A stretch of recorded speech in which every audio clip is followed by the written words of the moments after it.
be now. We'll do it live. We'll do it live. We will not do it live. We will do it recorded. We will do it fake. What? We will spend time in the production room making this shit completely right. Not fake. Who are you, and what have you done with Paul Cooley? I don't know. This is his beard as epic as this. I'm thinking about naming it Covey. What do you think? Covey, nice. Covey. I've named my beard Covey. And then I can say Covey. It's long enough for you to braid now. You could look like Gimli the dwarf. I can't do the braid. My fingers are too fat. It's got to get a lot longer. Come on. Before No, I you've got to do this here. You got to go, and my axe. I'm too big to be Gimli. You know what? You got this in here. Like yours is it's a full, like there's no open space in there at all. I noticed that. I'm like Terry's got this. I got this. Yeah. What is with you, Paul? Are you like Bigfoot in disguise? What is going on here? Are you Bigfoot that has shaved part of your face? Come on. No, you know what? I think his father was half Muppet. I think that's what it was. He's got them. At least a quarter. Yeah. I'm Paul Cooley, and I'm 1/8 Muppet. He's the part that they put the hand into. Oh, can you imagine the public awareness campaign? Oh, there's still we could put together for YouTube if only we had time and talent. Anyway, everybody. Hey. Welcome to DRS Live, COVID edition number 6. I'm Paul E. Cooley. There's Terry Mixon, and there's that Peter Bryant guy. He seems so familiar. I'm not sure how he snuck in. Do we know him? I mean, what's going on? I think we might know him. We might have had, shenanigans with him before. We may have had lots of really quasi-legal experiences with him at Balticon. I seem to remember a game show. That's what I remember. I don't know. I remember something about a bag of dicks. Anyway, if you weren't there.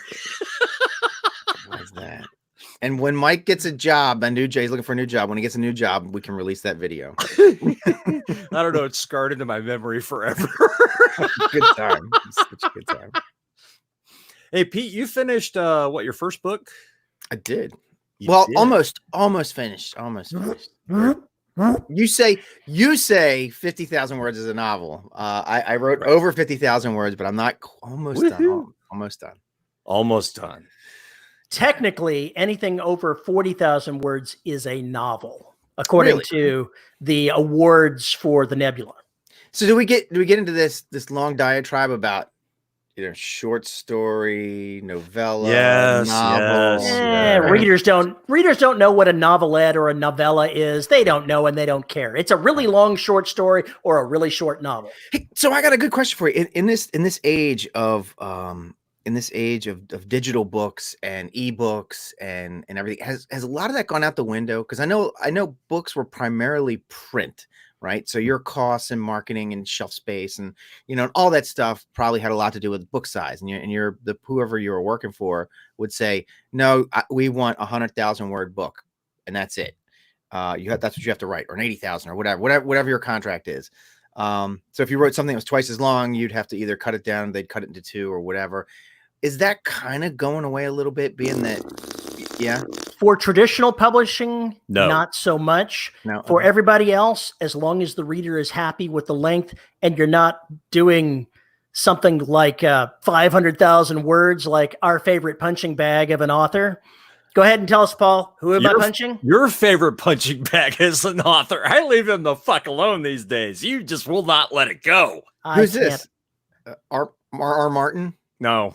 Brandon Sanderson. Brandon Sanderson. Oh, Brandon Sanderson. Okay, I keep poking fun at him because he writes. Yeah, he writes those door stops. The door stops. But just kidding aside with Brandon Sanderson, it's what the market will bear as far as word length. If your market is happy with what you're producing, and you have to balance against producing something that's incredibly long because you're not going to make as much profit off of it, you've got to keep that balance in mind as an indie publisher.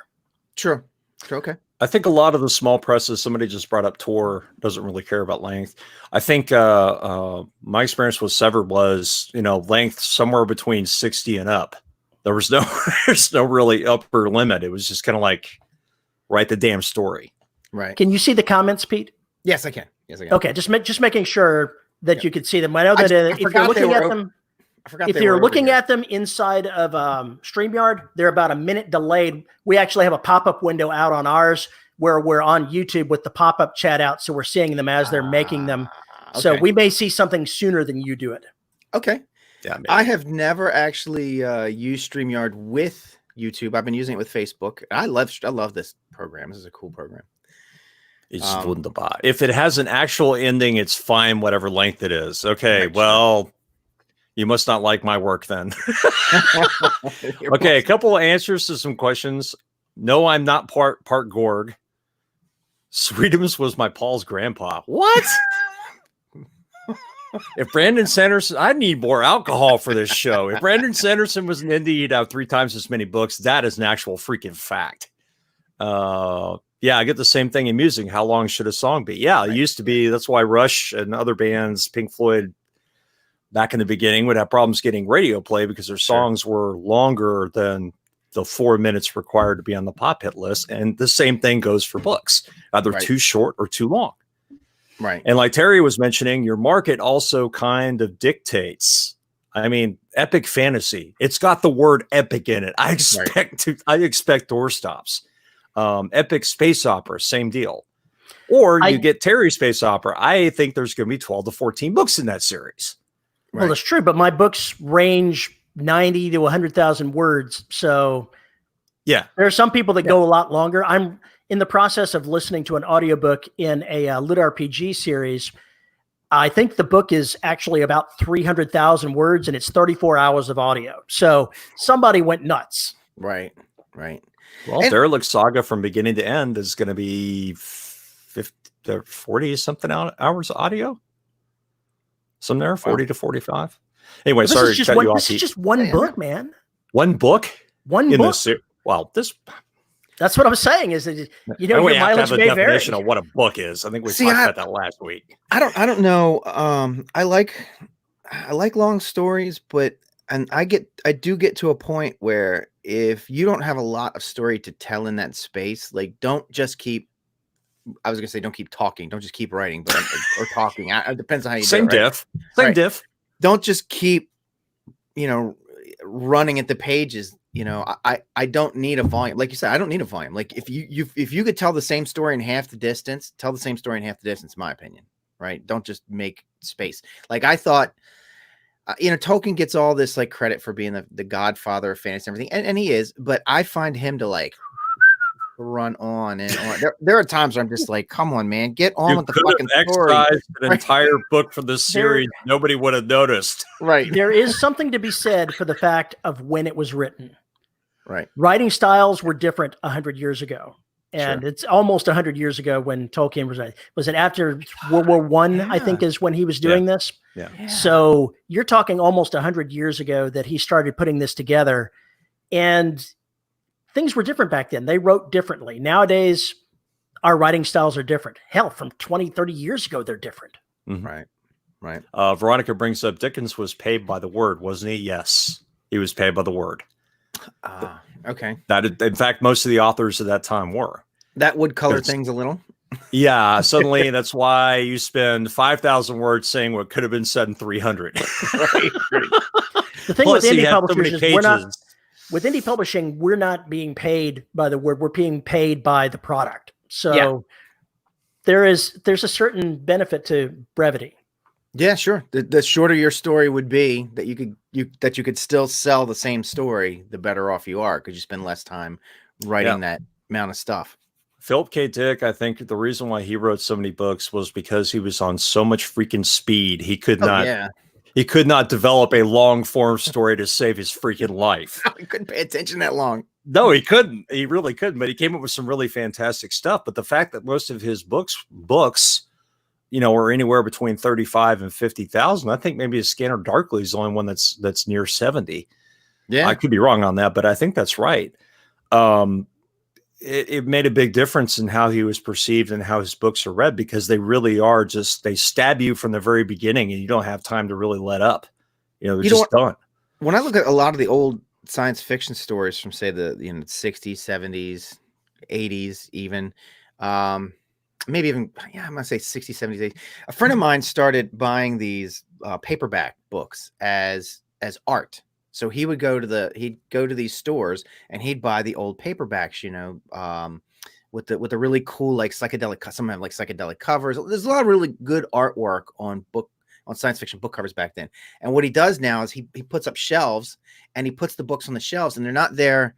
He's not buying them to read them. He's literally buying them to show off the art of the books, and it's a physical art. So you're encouraged to pick them up because they're old and they're yellowed and they have the smell, the old book smell. And he's like, they're not for reading or anything. I mean, you can read it if you want. He's like, but it's really just art on my wall. That's like physical art that you can pick up and hold. And it's that feeling we all get when we go to an old bookstore and we're just like, oh, look at all these old cool books. Well, that's what he's put up. But the artwork on those was awesome. But if most of those books were only like, this thick. So what would they had to have been 50,000 words at best for most of them. At best, a lot of the pulp science fiction stuff that I picked up as a kid back in the late 70s, early 80s, that came from like 20 years before, was definitely on the thin side. Mm-hmm. Yeah, I think it was like 35,000 words, 40 max, right? For those volumes, because they were meant to be just picked up at the train station or whatever for a nickel. Right. I mean, it is a completely different way of marketing things back then than it is today. Right. And in some ways, I mean, I really miss the old days of going to the book stop before they started to suck, which was back in the 80s. Okay. Where you could walk in there and, the people on the aisles knew everything about that section. They'd always ask you what you've been reading, and then they would have recommendations. I mean, that was back when this shit mattered. And that was back when I was a kid. That's all gone. Yeah, and it's never coming back, not unless you go to an indie bookstore somewhere. Yes, and if you go to an indie bookstore, that's always great because the people who work there are very knowledgeable. They're like the last bastion, the last echo of a time when you would go into a bookstore and it would be like a library.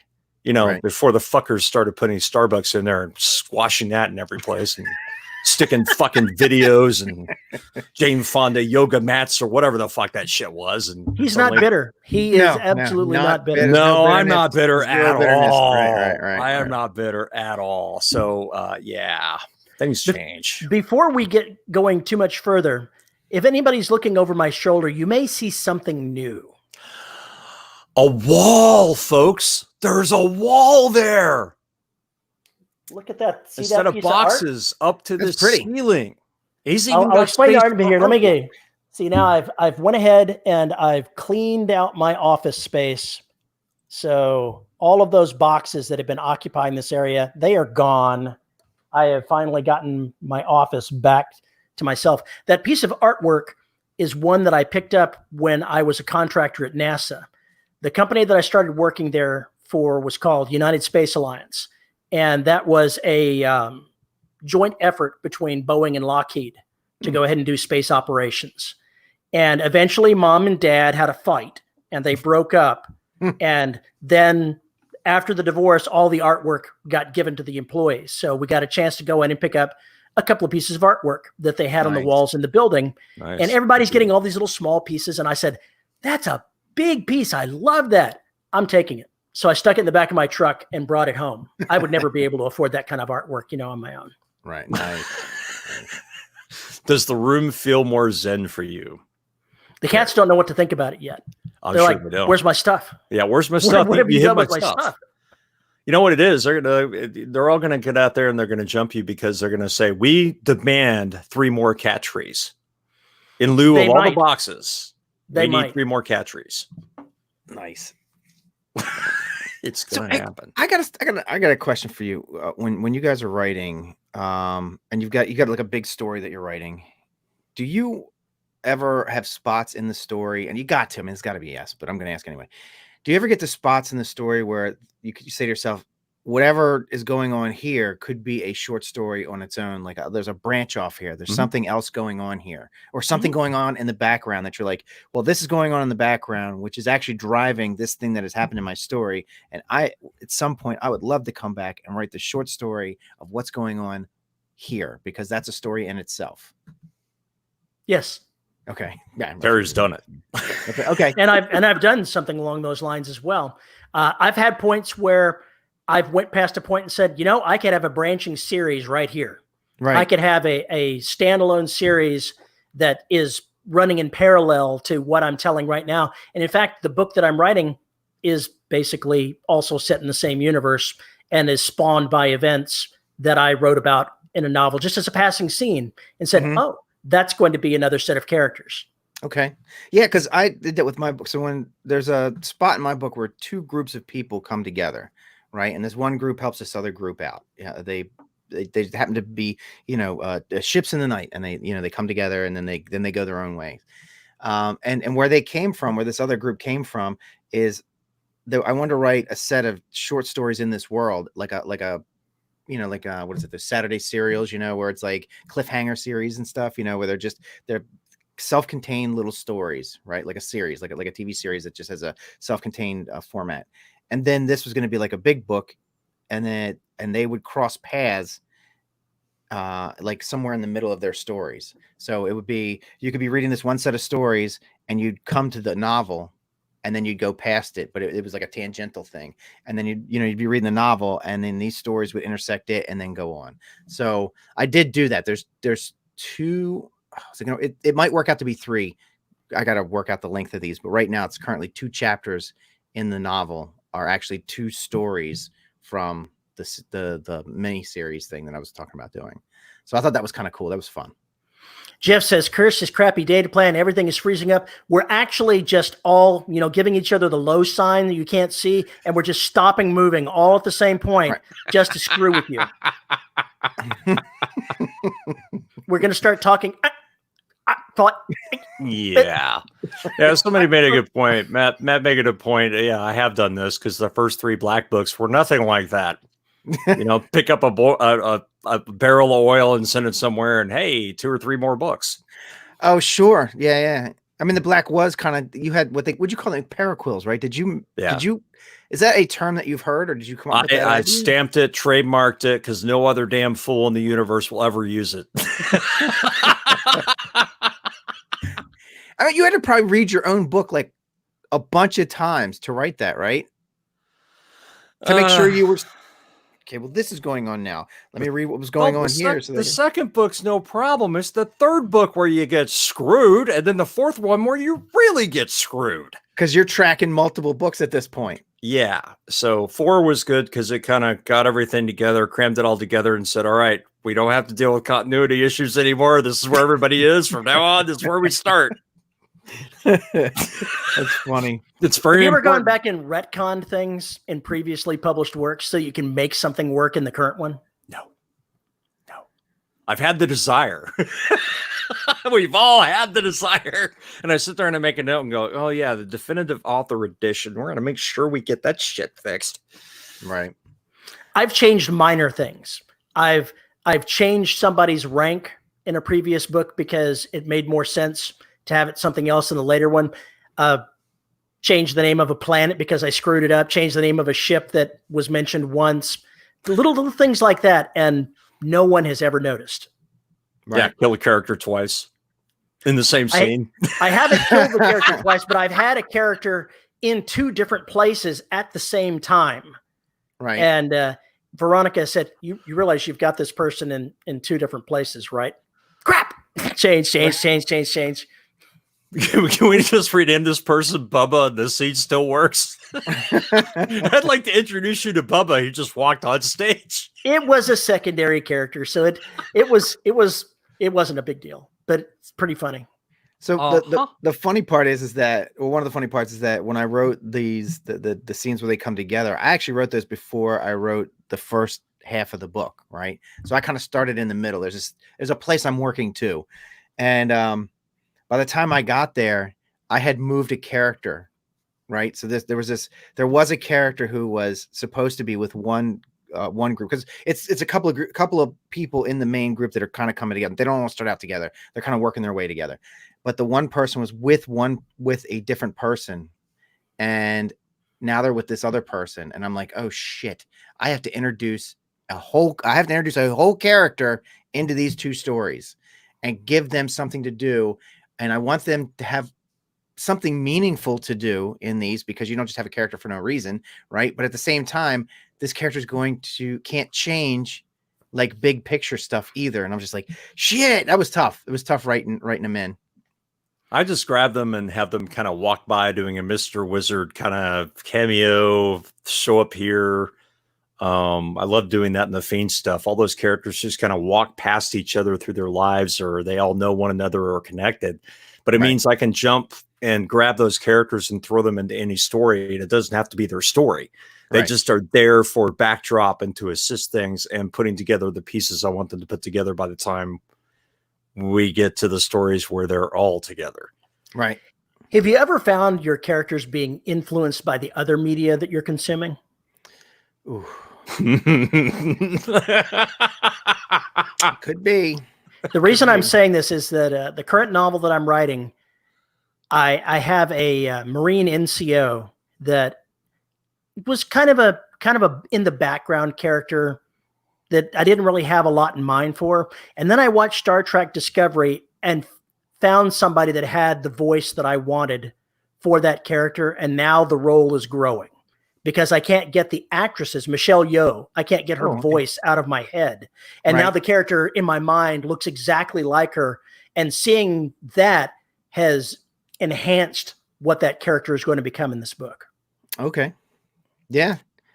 I think as you go through, you're going to find people, you're going to find tags, you're going to find things and go, I always wondered what that one expression was that character had. And now I actually see it, visualize it, know exactly what it looks like and how to describe it. You influenced one of the characters because you were one of the people who did one of the live reads of one of the short pieces of this. So I pulled a section out of this book and did his live read at Balticon for the MythWits show. I thought it'd be fun. And Paul, the character you did, you gave him a country like voice. I gave him a Texas accent. Yeah, you gave him like a Texas accent, and I liked it. I liked it so much that I have incorporated that into the feel of the character. He's more Texas like now than he was. And it works. It totally works for him. So I was like, yeah, you know what? I'm going to keep that. That aspect of the character, and my evil plan has succeeded. It worked out really well. And it's funny giving these characters a voice. You give them just a voice in your head and it changes what they do, and that's from their voice. Yeah, it changes the style of action. It can change the strategy of how they work because you hear them differently. Oh yeah, definitely. It also is effective when you have somebody narrating your work and you suddenly hear somebody else giving voice to your characters. And I know that Veronica's told me this story that I've mentioned a couple of times, that her husband was reading one of my books and she leaned over his shoulder and started narrating in his ear. And he told her, "Stop that." That is an awful, awful thing. Veronica, you're evil. There's just no other way of saying it. You're evil. I think the media you consume definitely has an effect. I'll be watching something, sees a cool spaceship design or some really neat visual effect that somebody put together and go, must include in book because I saw it differently, but that was a really cool idea. Let's put it in book. We're writers. We lift everything and then file the serial numbers off and just throw it into our stuff. Shit, I don't even bother filing the serial numbers off. I steal the rank, the uniform, the whole shooting match. I take it all. Credit card numbers. Oh yeah, dude. That's where you need to introduce a pocket nuke in one of your books and go, where did this come from? I don't know. Where did this come from?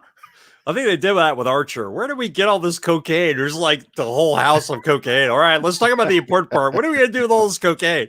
How did we get all this cocaine? That's not important. it just yeah, it was here with you. Behind the curtain. Yeah, exactly. We're not even going to bother trying to explain this. We're just going to deal with this situation. I like to steal phrases from time to time. Like somebody will say something that is really like, I don't know. It's poignant, like something they said. Like there was one called a tyranny of priorities. I heard that term, and I was like, "Ooh, a tyranny of priorities. That is a fucking awesome term, right?" So I wrote that down. I haven't used it yet, but I plan to. Oh my god, I have to steal that. That is awesome. A tyranny of priorities. A tyranny of priorities. I was like, that is awesome. Just stuff like that. And I got to be careful because I don't want to take something that is very unique to a work and somebody go, you stole that from such and such, those words, those exact, that was a Gotta very watch trademarks too. Yeah.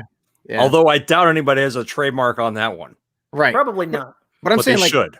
like you're not going to put in your book, it's full of stars, or, oh my God, it's full of stars. I would. Would you? Okay. Terry priority has. I do pop quotes all the time in mine. Okay. I just attribute them. I give the attribution of where they came from. Okay. Nah, screw that. It's in the public consciousness. It's easy enough to do. I've went ahead and had somebody tell my main character that she negotiates like Corbin Dallas. Okay. Oh my God. All right. That's awesome. And then I got to make a whole bunch of Fifth Element references right along with that. Here's another one. This is from The Expanse, and it says, it's every lie we tell incurs a debt to the truth. Yes. I was like, oh, that's awesome. That is such an awesome phrase. Amos that says that, correct? I think so. I think it's Amos that says that. Yeah. Amos, I don't know. That's brilliant lines. He's my favorite character in the series. Yeah. When I was watching Star Trek Picard, the part of, to not spoil anything there, they made sure that in the promos for that you knew that Picard was having flashback dreams of Commander Data, who died in one of the movies 20 years ago. Right. So at the time of this thing there. But during the show, during one of these flashback type moments, Data tells him that love and friendship are so precious because we know they cannot last. Right. And that just ran over me like a steamroller. I don't know that I'll ever use it, but it's just so profound that it just makes an impact on you. Well, one that I made up because I have, I was writing something that had the thought of immortals in it.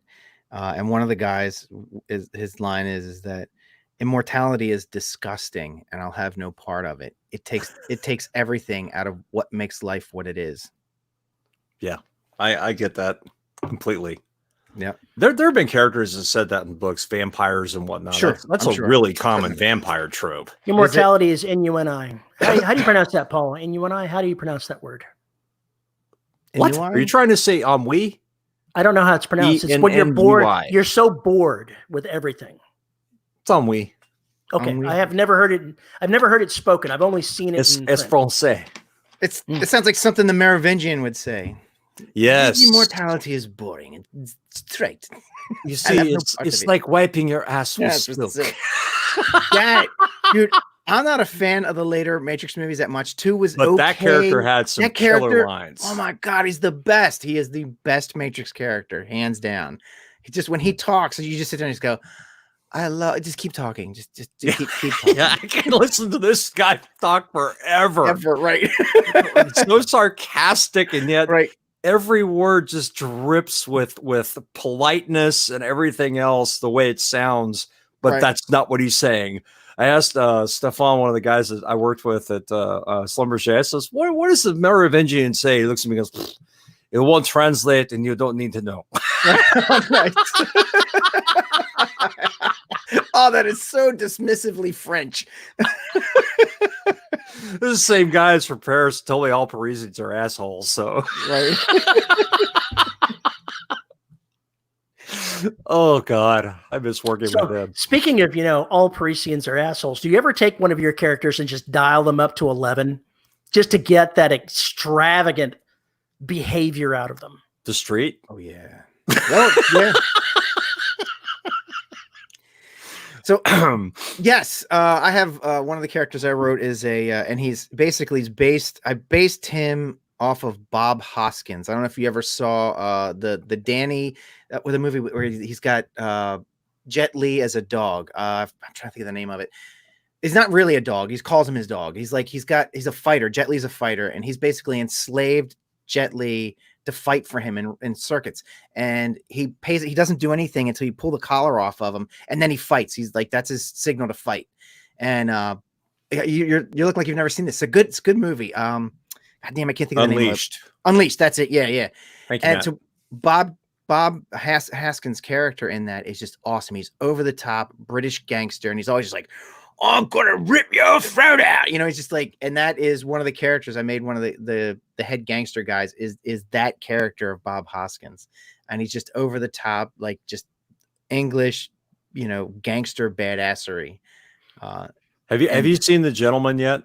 Yes. Oh, so good. Oh, the dialogue in that is so incredibly toxically foul, and yet it is woven like pieces of art. Right. It is so disturbing. It is Guy just Ritchie absolutely is disturbing. Back in his element. I love Guy Ritchie movies, but only when he makes British gangster movies. So like Lock, Stock, and Two Smoking Barrels, the Gentleman, Snatch. But then he went off and did Sherlock Holmes, and I was like, oh, it's all right. That's just action thriller bullshit. You can find people like that. What's that? You could find people like that all over the place. Having you talk like about these characters makes me think of Conor McGregor from the MMA and his outrageous behavior of the just awful, terrible things that he does. Does, says, is, whatever else. Yeah. Bumbles through everything. Yeah. Like a total dipshit. Yeah. And you got to wonder, is that him or is that just a person he becomes? Like, is that, because we all know, like when we go to work, we are a certain person when we're at work, and we're a certain person when we're, say, at, I don't know, maybe Balticon.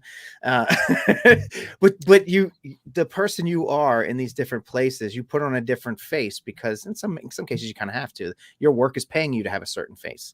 Well, at this point, he took a dolly and threw it into a bus and got himself charged with all kinds of assault for it.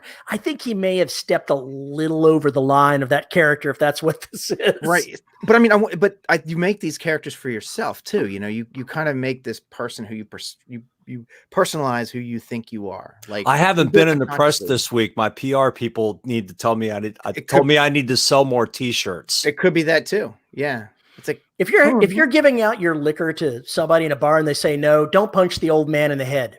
It's not going to look good for you. Yeah, but see, it was when an Irishman offers you a drink, you answer yes. Yeah. Apparently, he said it was not any better than toilet water. The old man didn't apparently care for it so much. Ah, well then, that's completely different. Wait a minute, Matt Baker, he said, "What? Come to Britain sometime. I'll take you drinking with some of them." Matt, are you talking like British gangsters? He's talking British gangsters. Fuck, yes. I'm in. Let's do it. I'll probably get killed, but it'll be fun. It'll be a good way to go. Oh God, yeah. I watched Legend. That's got the whatchamacallit brothers. Tom Hardy. Fuck, it was a good movie. It was really good movie. I can't remember the name of the freaking guy. So anyway, yeah, you look at that and you're like, that wasn't up to 11. That wasn't. How did this even happen? How did people let this happen? Right. How is it this crazy? How did you guys let this happen? I don't get it. Right. But that's the way it is. I mean, think about it. Okay, what was it called? DS9. They had a bar. It was Quark's Bar, but I don't remember his name. Okay. If it has a name, I don't remember it. Yeah, okay, whatever it is. Quarks. Okay, Quarks. You try and explain to me how that place is going to be that clean and not filled with the ilk of the freaking universe when it's a damn space station and jumping off point to other places. Right. You're going to have scum of the earth walking off the docks and staying there while the ships are getting fixed. You're going to have pirates that are hiding their charges and everything else. There's going to be a lot of crime there because that is that. Right. Yeah, but Quark, he's got his fingers in those pies. He's going to get his cut. If you're not paying him his money, you're going to get in trouble. That may be the case, but you can't tell me for a moment that place is going to look that sparkly clean. Not going to happen. I wonder. Well, I mean, we saw it from Starfleet's point of view, though. Maybe that's what Starfleet saw. And there was all this stuff going on had you been watching it from Quark's point of view. I think that would have been a fun show to watch. Yeah. Well, Quark should have had his own freaking show anyway. Yeah. It'd be like Cheers. Spinoff. Yeah. That actually brings up a really good point, though. I'd like to see Quark and Garrick take on the universe. I'm scared now. Very terrified. extremely terrified. But see, Crave. imagine, but you could write a Ferengi dealing with somebody like the Federation. That would make things very interesting as far as the social commentary goes. About a capitalist society versus a socialist society. Right. Yep. Very interesting. That would be fun. Terry, go write that. You know what's wild? Too many other things to write. What's wild is how Star Trek always talks about. You always hear them talk about how they abolished money and all, but all you ever do is see them spending money. Like there is money, and like, there's always money. You always see them spending money. You're never going to get a society without money. It's just never going to happen. Right. Well, you got to remember, even if you have a society that doesn't use money, every other freaking society is. Therefore, you have to have some access to barter or get currency in order to trade with those other folks. Phoenix says you got to bring in the Latinium. Star Trek cheers with Shatner chasing the babes. Yes. And make Quark his nemesis at the other bar. Right. Oh, okay. It's really shocking how many people from Cheers were in Star Trek in one way or another. I saw a meme that had 4 different actors that were in there that were in Star Trek. I had no idea that Kelsey Grammer made an appearance as a Star Trek captain. Yep. Oh, yeah. Yep. And his wife, too, right? Wasn't she like she was some Vulcan or something? I can't remember what she was. She was something. She was in there. Saavik was the Vulcan, but it wasn't. The wife paid another alien. It's just there's been a number of people that have been from Cheers in Star Trek. That's cool. Yeah, I was talking to a guy named Steven Ramsden on our show last week, and there's just unbelievable how many people have been in Star Trek episodes. If you take, I mean, I guess it's not that unbelievable. How many episodes are there of different Star Trek shows and the movies? And, it's been on since the 60s all the way up until now. And it hasn't been 100% continuous, but it's been fairly continuous. So you got to imagine all the TV stars that do their rounds to shows and stuff. But apparently you can find, oh man, a bunch of them. Like The Rock was on Star Trek, was in a Star Trek episode. I think like maybe even two different series maybe. But that was the actor that plays Will Riker. His character was in 5 of the Star Trek series. Okay. If you account a little bit, one of them was a transporter clone for one of them in DS9, but he's gotten around. That guy's gotten around. Jonathan Frakes has gotten around. Yeah. He's in every series. I liked him in Picard. I thought Picard was. You guys, have you seen Picard? I've seen all of Picard. I liked it, but it was obviously fan service. They kept viewing things. They just kept going by things. Oh, the fans will love this. Oh, the fans are going to love this too. Yeah. I did. I liked it. I thought it was a good series. I'm looking forward to season 2 because maybe we can move past that. Yeah, and we can stop having the visits that we got to bring back in the old crowd to please everybody. We can start getting into the cameos and get on with the story already. Yeah, exactly. Right. Can someone explain to me Discovery? Can someone explain to me what? No. Have you seen Discovery? No. Yes. I'm not talking to you. I'm talking to him. Sorry. Yes, well, you're looking at me. I'm looking at everybody. I'm looking at the camera. You're looking directly at me. Oh my God. You're not looking at Pete because he's over here on the right side of my screen.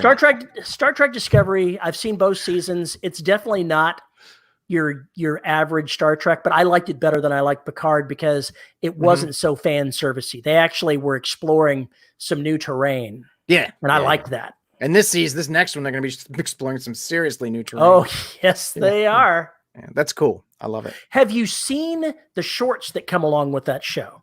When I was watching it on cable, I noticed that they had Star Trek shorts. They had a couple of things. And there was one that had, it was Harry Mudd, like a 15-minute short of Harry Mudd. And it was amazing. Is this pre-Android or post-Android? This is from Discovery. In case you didn't, spoiler alert, Harry Mudd is in Star Trek Discovery. Yeah. Okay. And he was amazing. I have more hands. What is the actor's name? Rian? I don't remember. But the actor, I've seen him in other stuff before, but this was by far the most amazing role I've seen him play. It was amazing. Okay. Yeah, it was good. Sad for the fan service. JR was asking, can someone explain to me how the Klingon were supposed to be badarsed when every tiny human could manhandle them? Yeah, I know. Yeah. Yeah. Just like the stormtroopers are crack shots, and everybody should be afraid of them. Why the fuck do stormtroopers wear armor? It does nothing for them. Okay. I mean, all right. Every time they get hit, they go down. Found the nerve. I actually totally want to see the Star Wars scene where they've got a bunch of stormtroopers in armor and they're getting all shot up, and some guy in his boxers comes running across in front of them, hauling ass, shots going left and right, and just miss him every step of the way, killing everyone around him as he flees for his life because he can't get his armor on. Right.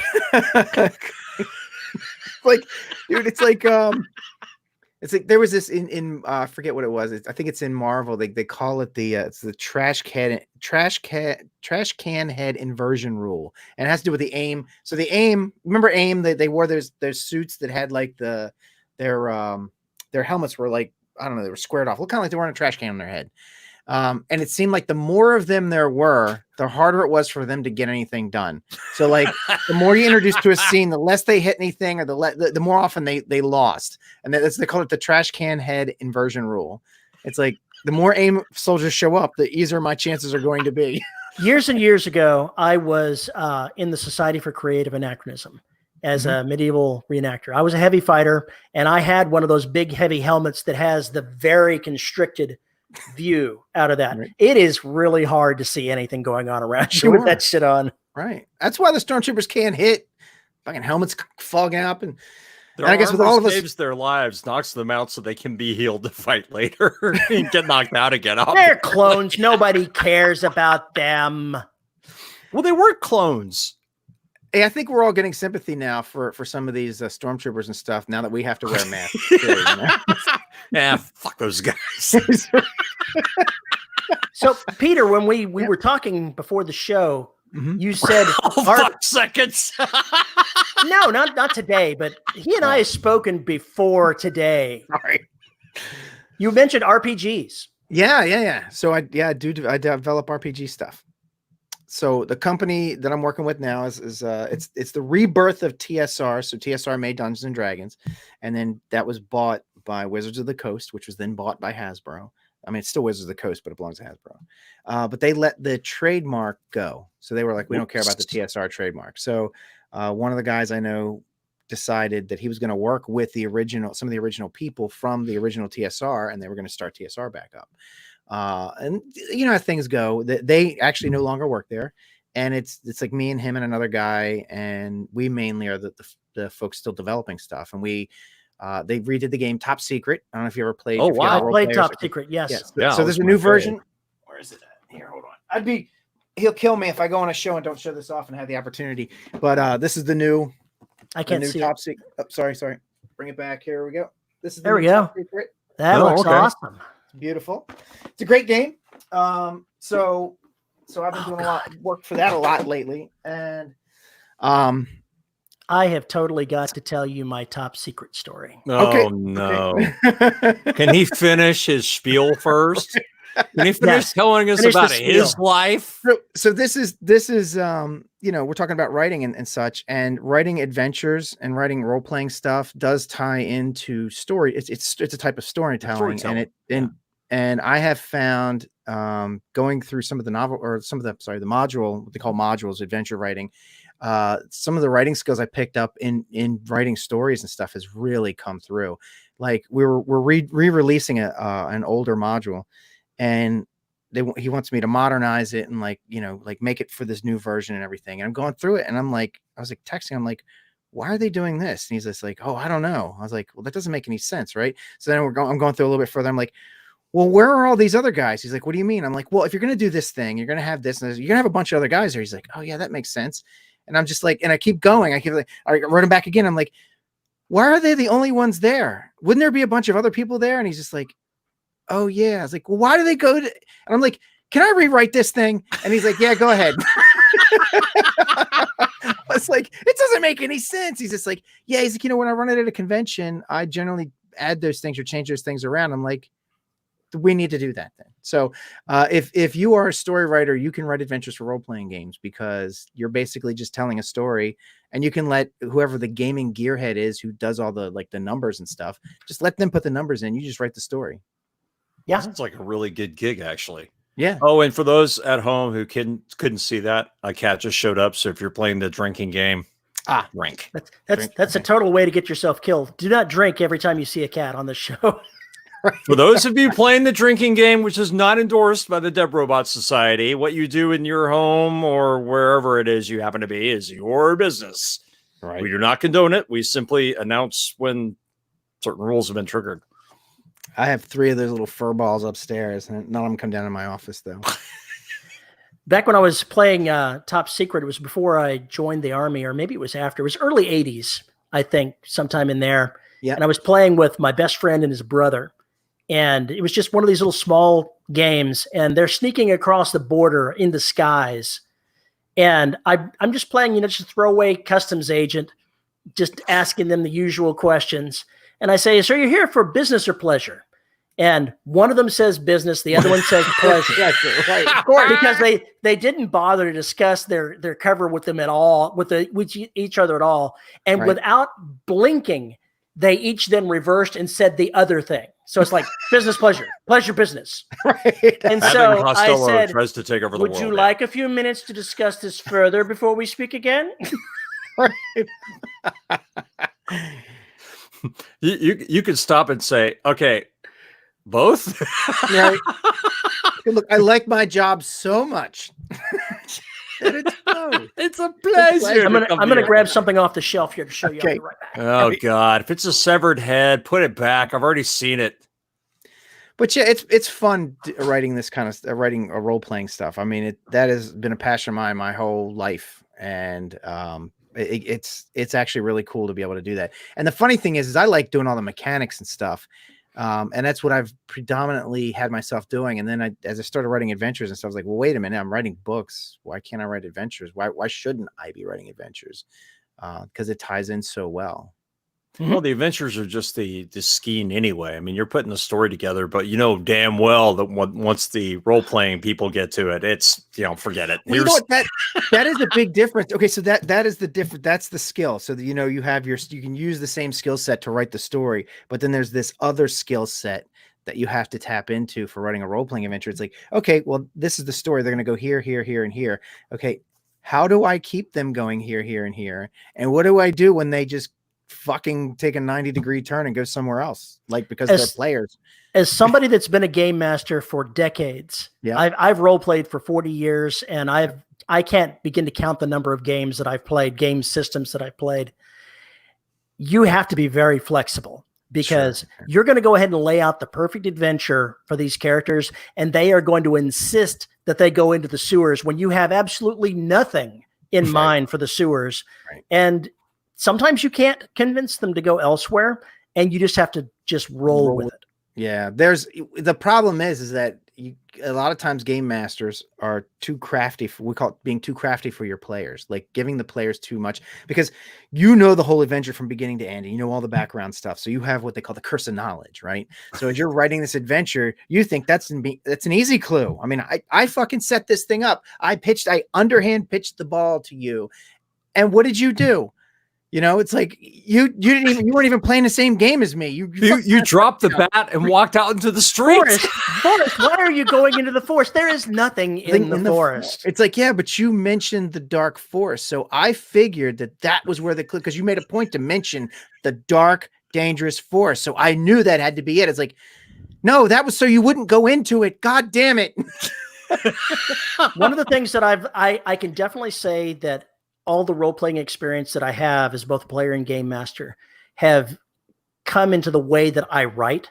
I'm a discovery writer, and that's the way I game mastered as well. I would start things out, and where the story went, I was making it up on the fly as I went along, and that's pretty much what I do as a writer as well. Yeah.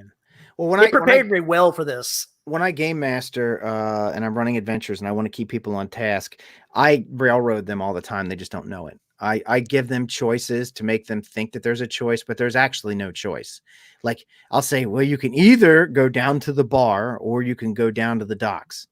right? And I don't care where they go. It doesn't matter. Because you're Either going way, to they're ambush getting them anyway. jumped. You don't Either care. way, they're getting ambushed. They're getting ambushed by this guy, and it's going to happen wherever you go. So freedom of choice, go wherever you want, because that's where they're going to be. Even though I play a little bit of Traveler by email because Right. I have a connection with the players and the GM there. I don't actually actively play anymore because I don't get out of the house anymore. I don't associate with a lot of people. I still buy role-playing supplements because, it's an addiction. Right. And they're fun to read. And there's that whole thing. Going back to my friend who collects the books. Oh, nice. Yeah, I have no, I don't have that. That's awesome. This is from Monty Cook Games, and it's basically it's an amazing piece of artwork. I was on the Kickstarter and I got their deluxe edition as part of that as well. And it's just an amazing thing. The whole idea of having, I always was a big fan of fantasy in the D&D, the science fiction in the D&D world, mixing the two together. Yes. And so I bought these because, I am absolutely, totally eventually going to, lift whole sections of this book and use it in writing a story somewhere. You know how that happened to you? You played Barrier Peaks, right? I did. I totally loved Barrier Peaks. Barrier Peaks. Yeah, I just ran that for the crew recently, and it was a good time. I forgot how big that thing is. It took us like 3 weeks to get through it. That thing is humongous. So Veronica says, should authors with series plan to create RPG adventures games as tie-in? Yes, sure. There's not a lot of money in RPGs, so if you do it, you got to kind of like do it for the fun of doing it. I would say if you're going to do that, and if you plan to do that, like if you know that's something you're doing in the future, like I'm going to write this series and I would like to have people do RPG tie-ins and stuff, try and get in touch with whoever's going to do the RPG development and try and figure that out ahead of time so that you can feed this person stuff so that they can have it ready. Because think about it like this. If they're going to release a D20 book, because most people who love science fiction, right, they are role players, especially today, because role playing is bigger than ever, right?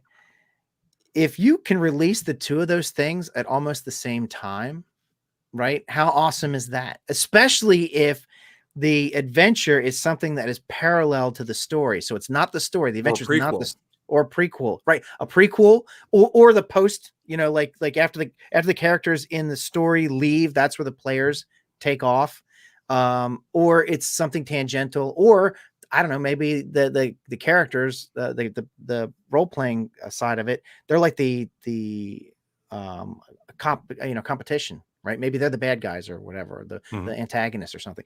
But yeah, that could be a lot of fun, and they cross promote each other. So if somebody's playing the game, they go, "Oh, did you know this is based off a series? Oh, that's cool. Maybe I should go read that series." But I would say, don't you try to develop it. Get somebody to partner with and let them develop it, and then and give them, I guess, what you would call end user rights. So let them make whatever money they're going to make off of that, and let them develop it. Let them do whatever they want. They don't own your property, but they would own, say, that adventure. It's an adventure with like licensed as to your work. So you still all own all the IP.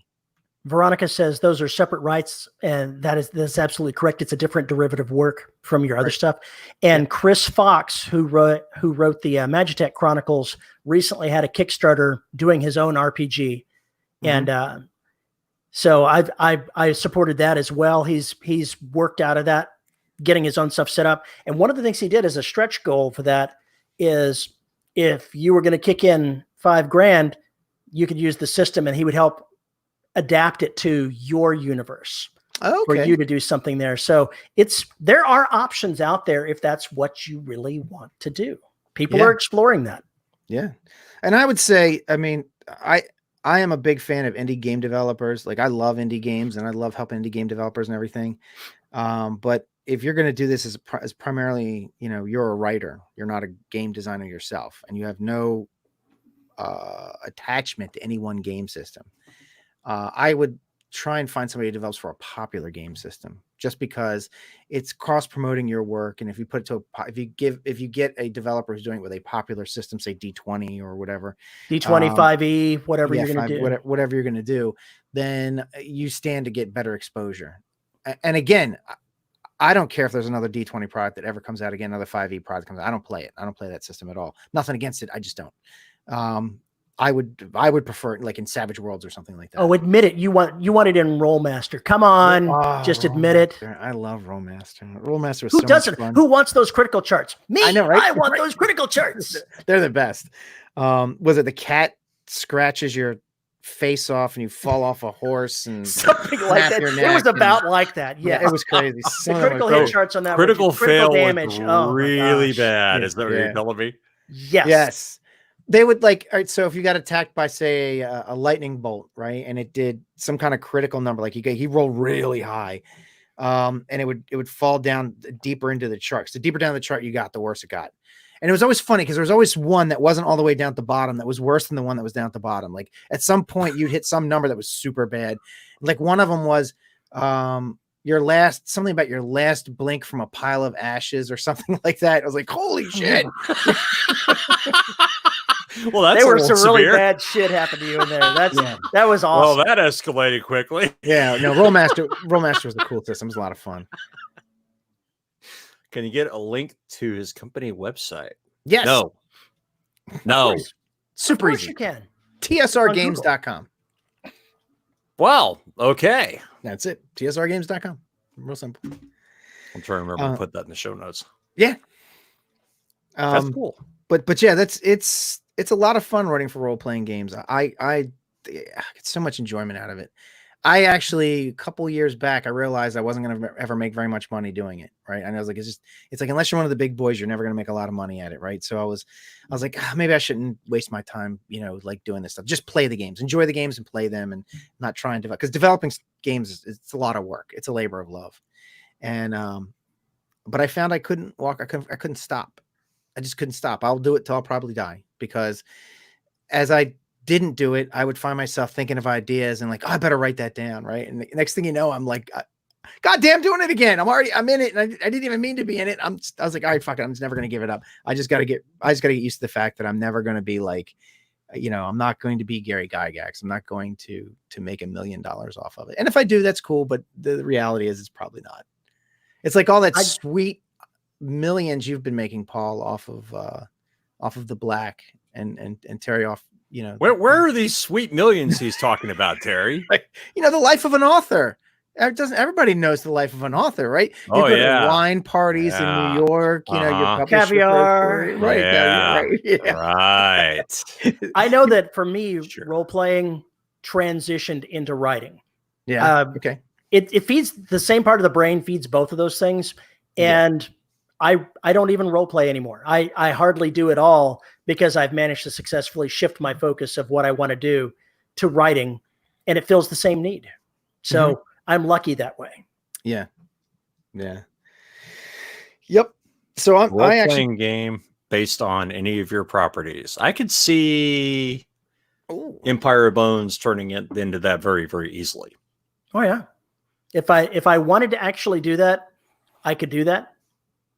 Who knows? Maybe I'd talk to Chris Fox and just adapt his system so I don't have to do it myself, because it's been a long time. I'm rusty. Terry, that would be my advice. My advice would be, if you know somebody who has a system that it would fit into, do that. And then because trying to develop your own system is so much work. That way lies madness. So much work. Yeah, it's ridiculous. I once had unbelievable. One of the game masters that I dealt with when I was in the Army, we shared roles. We had a number of game masters that would shift off. One of them was an artist, and he could draw the most amazing artwork for what he was doing. And boy, did he get pissed off when we took a totally different path and we didn't get to see one of his monsters. Oh my God. He got so mad. I drew this monster. Wow. Okay, that's putting in way too much effort, because have you ever run a D&D game? Have you ever seen what these players are like? So Paul, the Derelict Saga, right? I can imagine that being a role-playing game, but it would be you'd be in the military. That would be the only way you could do that game. Like, you'd have to be, right? There's no... In the current way of things, before we get past what's going to happen in shipyards, for the most part, you are correct. Yeah, because otherwise you wouldn't be doing a whole lot, right? I mean, you'd be... Oh, you could be working. I haven't given enough background to how the mining works on Mars, how Earth works, how the belt works, all those kinds of things. I haven't really given any details out there, which is why trying to set an RPG in that system in that universe would be very premature, in my humble opinion. But I think once we get past the certain awkward period that happens between the end of Derelict Saga and the next part of the run, that's where things will get interesting as an RPG. Derelict would just be set up.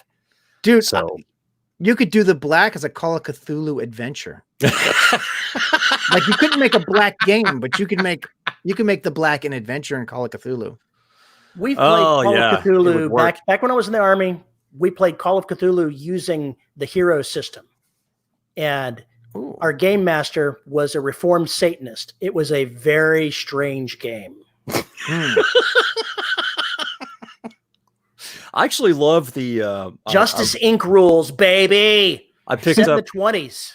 I picked up Darkest Dungeon, which is an old game, I guess 4 years old or whatever. I got into it late, but as you're walking around the dungeons and doing stuff, all your characters are getting more and more stressed out.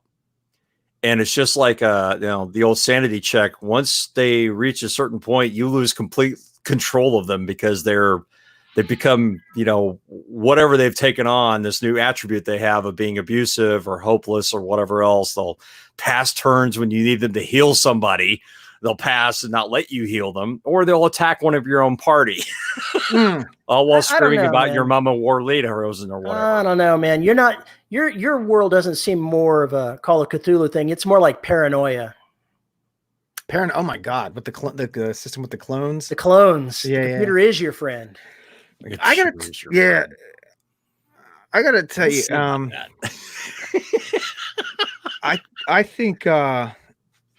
I think there's something to do with the humanity loss and all that. That's a lot of fun to play with. One of the things that they did with the top secret system is there's a thing called it's called the tension track, right? And the game master screen has these numbers along the top of it, and there's a clip that you put on there. So the whole concept of the game, it runs off this what's called the Lucky 13 engine. So you roll a number of dice and you add them up, and if you get a 13, you're successful. Right. And if you have difficulties, right, what they do is they shift the dice down. So you're rolling, 4, 6, 8, 10, 12 is the dice you roll. And the higher the die, the better you're doing. And if you have a difficulty, you shift the die down. So if you had, say, a D10 in something and you had one level of difficulty, you would roll a D8 instead of the D10. Oh, simple. So, and you always roll 3 dice. So you have your stat, your skill, and then what's always called the asset. So you're trying to get a 13. Well, that's where the tension track comes in. The second somebody fumbles, what they call a blowback, you take that ticker and you move it up to 14. And now everybody has to roll a 14. Right? No. Yeah. So if somebody else critically fumbles, then it just keeps sliding with the entire party. Now, every time you get like a critical success, it goes back down again. Back down, yeah. Right. So kind of thing, yeah. It's fun watching that thing go up and down, and people start getting like, oh my God, I gotta roll a 15 now. Because the 13 is pretty hard to get. I mean, you can get it. It's usually pretty all right. But raising it to just a 14 or a 15 really starts throwing things out the window, and you start failing left and right. The idea the more you fail, the more you fail. Yeah. the idea behind it is that it's a spy game, so you've done something that's screwed up, and the enemies that's indicating like the enemy's getting smarter, or they're starting to figure out what you're trying to do, or more agents are becoming available to them, or more resources are becoming available to them, or your resources are starting to fall apart. And it's like, you've got to get the momentum back. And it's supposed to be very cinematic. So it's like, like in a spy movie, when the spy gets compromised and they are on the run, or they are like trying to fix something that's crazy, everything's falling apart around them, and things are getting like, oh, what are we going to do? And then at some point during the story, they regain composure. Mm-hmm. And then that's what this is supposed to represent. It's a lot of fun. That's actually a cool thing to add. I like that. Yeah. I like that a lot. But I was thinking about the whole sanity check thing. Mm-hmm. Because sanity points, baby. Sanity points, because it's such an interesting thing for horror authors to consider. At one point, do you push these people past their limits, and Right. suddenly we enter into delusional land or whatever land, and then what happens? The interesting thing about Call of Cthulhu is that it was the character's choice. In some cases, if you chose to learn a spell, you had to sacrifice some of your sanity Yep. in order to do that. And it's a trade-off when you're going down this, because at some point you're going to fail that sanity check and you're going to go batshit crazy. Right. And same Because thing with things that- Cyberpunk, right? Yeah, with the humanity loss, right? There's Cyber- things that are not supposed to, you're not supposed to know. And with cyber psychosis, right, or cyber, losing humanity to cybernetics, you're just becoming less attached to humans. Like, you're Yeah, getting your empathy goes bye-bye. You essentially become flesh is not- weak. Yeah, you just become a walking powerhouse sociopath. Right. That's about Why it. should you care? You don't need to. These Yeah, weak city humans, get bags, out from right? under my boot. Right. You're in my way. I'm interested to see how the new Cyberpunk handles that, because we've got the new Cyberpunk is out, Cyberpunk Red. I don't know if the full version is on yet, or if it's just the starting, like the starter set. I've been meaning. So it's supposed to be the preview for the video game that's coming out. Mhm. Relatively, okay, yeah. I figured it would be a tie-in. Yeah. Well, they are. Oh, they're definitely tied together. Mike Pondsmith has been going over to CD Projekt Red. He's been going over there and like working with them, and it's based in his world. Like all the stuff from his world is in the game. Looks so good. I hope it doesn't let me down. It's like this is going to be the biggest. If this game is not good, it's going to be a humongous. I've not looked forward to a video game in a long time, and if this Don't fuck it up, please. Don't fuck it up. I need this. Especially all the previews are COVID-19. really cool, right? Oh, COVID, yeah, the COVID. I've got an entire week to do nothing but play Cyberpunk 2077. Right. Honey, you need to go to bed. Fuck you, I'm down here. I'm in lockdown. It's easy to say Cyberpunk there, but what do you guys think of Shadowrun? It's not quite Cyberpunk. Yeah. It's something a little different. Yeah, it's what D&D and Cyberpunk have a baby, right? Yeah, And pretty we got- much. Yeah. I don't think I've ever played it. I think we played an adventure, we played a Shadowrun adventure in Cyberpunk, but I don't think I don't ever remember actually playing. I don't even know what the system's like. I know you roll all D6s. I've played it before. It's been years now. And everything I played has been years ago, decades Sure. ago. Sure. Yep. Yeah, we've been actually still gaming with the COVID situation. We just do it.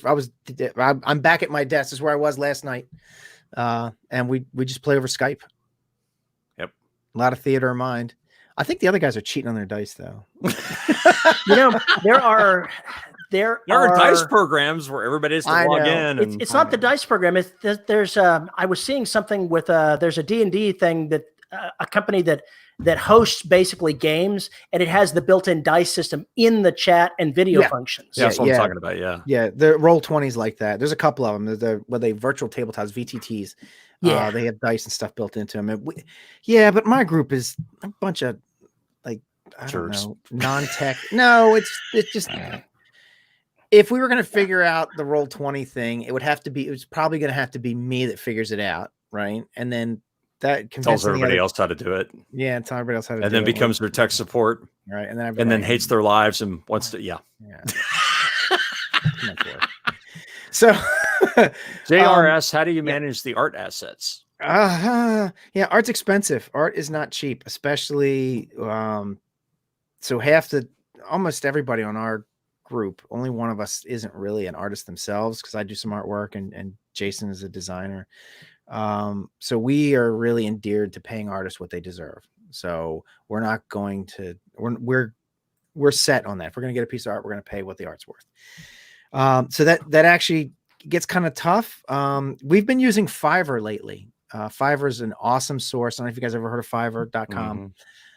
But you can hire artists there pretty cheap, and they are happy to do it because usually, almost always, they're in a country where the dollar goes a lot further. So if it's, $30 for a piece of art that you pay for, and they're happy to do it, to them, it's worth like $50 or $60 because of the exchange rate, because one of the guys I use is in, I think he's in either in Czech, I think he's in the Czech Republic. You know, and I don't know if you know this, but crowns are like like 50, you know, it's 50 cents to the dollar. So like a dollar, well, or dollar 50 cents to the dollar. I don't know, whatever, however you want to say that. But like whatever I pay him, he's making double whatever comes out of my pocket because of the exchange rate. So we do that. We've also just recently, we've gotten a little tight on money. So we're trying to like be a little more economical. The next set of modules that we're doing, the one I'm working on right now, the one that Jason has just finished up and James is working on another one. They're in this Black Ops series, and the Black Ops modules are very bare bones. There's not very much artwork in them. It's all like single, like monochrome color, and they're digest sized books. So you I buy remember them. those. That's you're bringing back the 80s. We are. We're going punk rock with it. We decided we're gonna go You're very bringing back indie. 1982, man. Yeah, man. Yep. Jason has a saddle stitcher, so he has to order the covers. So they print these the covers are really nice, glossy, like beautiful covers. But that's it. And then we're gonna just print out in black and white the adventures, put them in the saddle stitcher, staple them, and sell them like that for $5 a piece. So there you go. It's cool. It's gonna be it's very punk rock, dude. I'm having massive flashbacks to North Oaks Mall circa 1981. Yep. But it's being done we're actually designing it's all by design. So it not only is it that format, but it looks like that format. It feels like that format. Like it's tying into that. We're not doing it all to be sold in shrink wrap plastic as well. We could. He has a shrink wrapper. He might be. So you can just open it and go. Yeah. Oh, that brings back some memories. Yes, it does. I remember the old D&D modules that came with the crayons, so you could mark the dice and this, that, and the other. Yep. Yeah, those things I'm sure had a lot of lead in them. Right. And don't lick your dice. Do not lick your dice. We are all old school guys. Like I started in 1980. I started role playing in 1980. Yeah. And Jason is like, I think right around then. So is James. So we're all like fucking old school, like original. I started with first AD&D. This is my, here, wait a minute, look. There's my DMG. Oh, I got one of those. That's where I started. Yeah, I've still got some of those lurking around there. I started playing with the red and blue books back in the late 70s, 77, 78, somewhere around there. Okay, yeah. Right. Oh, wow. So you go back even a little further than I do. Yeah, my brother came back from college. So my brother's 10 years older than me. He comes back. He went to Macon, Georgia, went to college, and he comes back and he's telling me all about this D&D game. And then we moved to Baltimore the next year. And I was on my way to school, and there was a library, and they had a D&D club. And I remembered my brother talking about it. So I went down to this D&D club to check it out, and that was it. That affected the rest of my life. God damn it. Warping minds ever since. Yep. And now you're never going to be able to save another $1 in your life. That's true. Jeff asks, are there any problems with international copyrights? I ran into a serious issue with the artist in Croatia selling the same art she had done for me. Ooh, we haven't run into that yet, but I guess it's possible. Yeah, sure. Yeah, that would be an issue. That could be a problem. I didn't even think of that. And what would you do? Like, we gonna you have no recourse. Am I going to sue somebody in Croatia? No. It's not going to happen. Yeah, a guy approached me. Hey, I want to write a video game based on your property and this, that, and the other. I was like, okay, where is this? Well, my idea is you write the script and we'll develop the game. I was like, well, how is that going to work? Well, yada, yada, yada. I'm like, well, how am I going to get paid? Mm-hmm. And what kind of contract? Well, I live in Russia and I'm an Israeli citizen. So, the contract, we probably should just kind of shake hands on it. And I'm like, yeah, go fuck yourself. Right. But that's what they've been doing is this asshole's been going around to Goodreads and trying to get somebody on the hook to write IP for him. Right. I've done some collaboration. A guy came to me years ago about doing some collaboration on a video game. And I was like, oh yeah, I want to do that.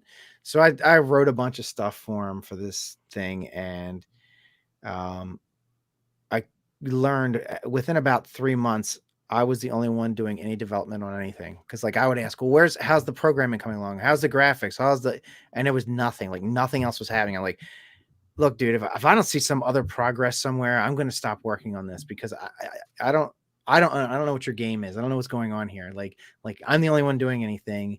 And what are you going to do with all this stuff that I wrote? Like, are you serious? Like, are we developing a game, or you just have me write something for you? You know? And he got really kind of quiet and stuff. And I was like, oh yeah, I'm out. It's too sketchy. You know, maybe it wasn't, maybe it was cool or whatever, but I was just kind of like, I'm not feeling good. I'm getting a bad vibe over bad this. Vibe. Yeah. Veronica says, well, you could do those in smaller packs and games and have like a yearly game box subscription. Every month you get a new pamphlet or campaign. We're talking about that. So we were thinking about maybe Patreon as a model for that, but we got to get some momentum. So this, and Veronica, you're right. That is a good idea. And we have talked about that in some format that way of doing either like a subscription of some kind or whatever. Right now we are trying to get the momentum of this going and seeing how many we can put out every, can we do one a month? Because it's a lot of work, because is that a doable thing? We don't want to make that promise until we figure if that's in our, until you get 6 ahead. Yeah. Maybe we get 6 ahead. Right. Yeah. Like a podcast. Absolutely. 6 or 8 ahead. Yeah. Don't be a dipshit and do it, right before it's supposed to go every week. You'll get screwed. Caught. Yeah. So, but we think we may be able to, because all the modules are going to follow the same format. So Jason has sent me the template just yesterday. I've just been writing all the text and stuff, but he sent me the template yesterday. So I'm going to take all this text I have and start putting it into the template so that I don't have to do any design work. Like it's all, he's got an InDesign file and I do the work and I just give him the writing, and it's in the style formats in Word. And then that translates directly over into the style formats in InDesign. And then there you go. Bob's your uncle. And there's not very much art in these. There's very, very little art in these. Like there's a throwback. Bob's your uncle. Bob's your uncle. Yep. I was going to let that one pass. I didn't realize we had gone back to 1910 England. Bob's your uncle. World War I, right? Bullshit, Victorian England, but okay. I don't even know where I picked that up. I probably sure. Blackadder. Well, it could be. Yeah, could be. I always liked it. I just never knew where the hell it came from. Like, what? Like, why is Bob your uncle? Who cares? I don't know. I don't know. Everybody has an Uncle Bob. Haven't you figured that out yet? Don't you have an Uncle Bob? I actually had one of my father's brothers was Bob, so I had an Uncle Bob. I have an Uncle Bob. I don't have a Bob. Practically everybody I know has an Uncle Bob. Man, my folks are from West Virginia, and my grandmother liked to name all the kids like witch names. So like we had, no, I'm serious. My mom was Wanda, her sister's Dorothy, Felda, Sanford, Jinx, Olin. These were all like, I mean, this is like,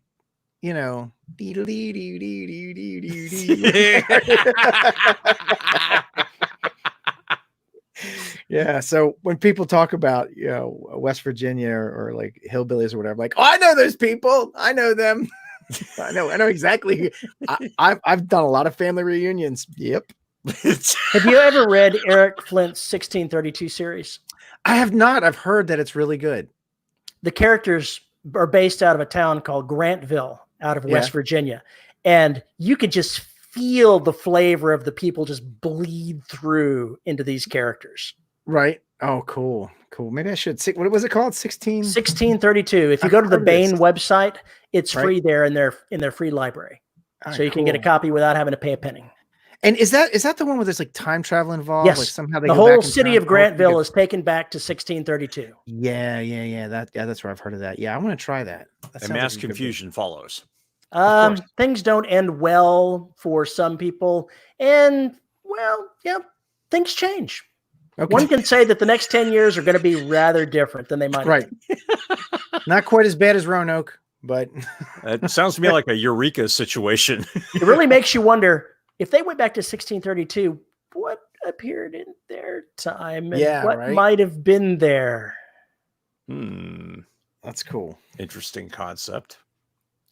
Oh yeah. Okay. Now I'm getting the Blackadder quotes in the chat. Boy. Thank you. Appreciate that. Never fear, sir, for I have a cunning plan. No, it's I have a cunning plan. Oh dear. Baldric, have you been eating dung again? We watched Holy Grail the other night. We did a watch party. I haven't seen the Holy Grail, like Monty Python's and the Holy Grail, in a long time, and I always loved it. I've seen it like a bunch of times as a kid, but we watched it in one of those Netflix party things, and I was like, oh my god, I forgot how funny this movie is. Like, there are some really hilarious bits that I forgot about. My roommate, when I was in the Army in the 80s, loved the movie Excalibur. Oh yes, he watched it literally. It felt like every single day, and for years and years afterward, I could drop into any particular part of that movie and quote the dialogue all the way through. Yeah. I knew it that well from watching it that many times. My mommy and daddy took me to see that when I was 11. Nice. I think it was the first time I saw Bush on TV. Yeah. Me, a noble knight, kneel to a squire? Never! I'm pretty sure that was the first time I saw full frontal nudity in a movie. It was pretty nude. I got one for you, Paul. In 1979, I was 9 years old, and I was watching a commercial, staying with my aunt and uncle, Aunt Sanford and Uncle Barbara. And there was a commercial on for a sci-fi movie that had come out in 79. And I wanted to go. Oh, I have Galaxina. That was 1980. I love that movie. But I had, I'm sitting there and I asked my Aunt Barbara to take me, and she had no idea what she was taking me to. And I had no idea what I had asked her to take me to. What did you go see? Saw Alien in the theater at 9 years old.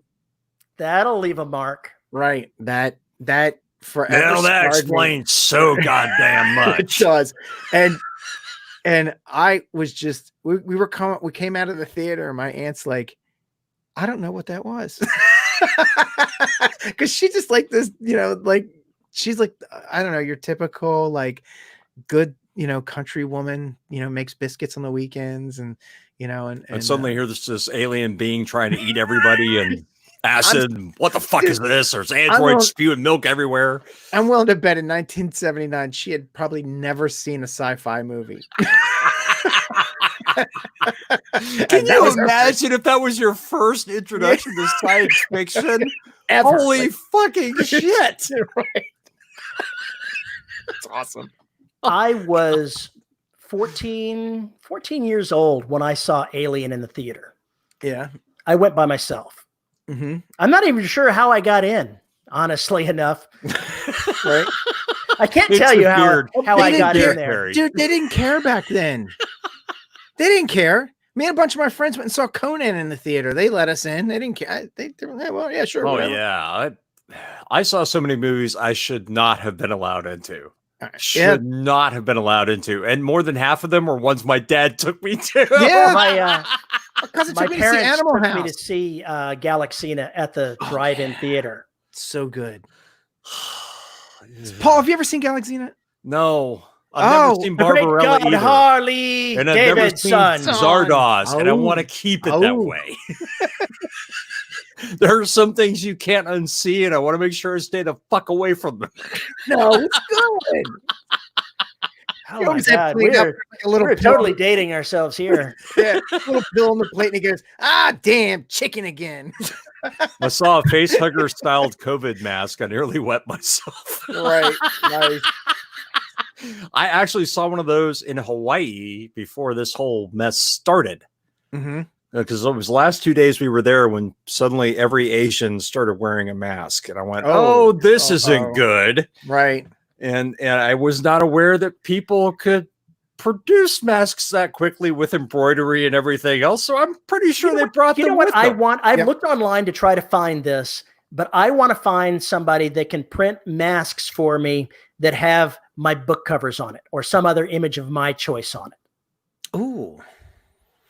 Because this is going to be around for at least a year. Imagine wearing that if anybody goes to conventions, they're going to be wearing a mask. Imagine going around with advertising right there on your face. Right. Yeah. Big old. Well, I think TSR. I think Jason had his wife made a mask for him, and it has TSR on the side of it. So I was like, oh my God, you branded a mask. All right. That's it. Exactly. Now, what my wife and I did see is you can get a pullover for your luggage. That's just a little stretchy thing that can have your book cover on it. And so it's like your luggage is your book or whatever. Oh, nice. And I was like, I got to get one of those. That's a good idea. Now, Terry, do I remember this correctly? You just write for a living, right? That's right. Okay. For almost 6 years now. Nice. How many books how many was it? Like 2 books a year, 3 books a year? What was More it? than that. Somewhere between 4 and 5 on average. God, how many books do I have? Somewhere around 24 of my own books and 5 co-written ones with someone else. I'd have to look to see what the exact number is. You've made it as a writer when you can't remember how many books you've written. Right. Yeah. I'll tell you, I did NaNoWriMo. That's how I got my 50,000. I got my 50K in. I think if I wasn't doing anything, if I wasn't working a job, it takes up most of my time. I think I could do that. I think I could put out a book every couple months pretty easily. I've got 18 books now of my own. Veronica says 17. She's narrated that she's working on the next one there. So 18 of my own and 5 for somebody else. So combined, it's 24. Nice. It's funny. Hey, Veronica, congratulations. Thank you for the voiceover work. She, because she does voiceover work. I've guys at work asked me like, "Hey, we need some voiceover work. You know some voiceover artists, right?" And I was just like, "I do." So I've used her and a bunch of them. we used so far. We've used her and Dave Robeson on some stuff. Excellent. Dave's got that voice to where you just want to hear him say stuff. I bought a copy on Amazon of the first Harry Potter book redone in the Scots dialect and sent it to him because I absolutely want to hear him just read a page that. Yeah. Veronica, it's the Army stuff. Yeah, that's my team. But yeah, and it sounds great. I love, dude, and Dave, both Dave and Veronica, they just knock it out of the park. I mean, just like kill it every time. It's fantastic. It's what they do. They're professionals. Yeah. Well, that's what I said. I was like, yes, I have some good people for you. Don't you worry. I got this covered. It's like Leon the professional, except it's Veronica the professional. Mm-hmm. Yeah, they said this. I was talking to another person at work about our voiceover work or the voiceover work we have done, and he says, "Oh, what are you gonna have Morgan Freeman narrate it?" And I was like, "We have our own Morgan Freeman." And they're like, "You have your own Morgan Freeman?" I was like, "Yes, we do." Yes, you give me a Morgan Freeman, I'll raise you a Dave Robeson. There you go. I'll raise you a Dave Robeson. Right. So it's good. I want him to narrate my life. Right. I don't know. And then Terry didn't do what he thought he was going to do. Right? Unfortunately, where that would go. And that was the moment Terry realized he was in deep shit. Exactly.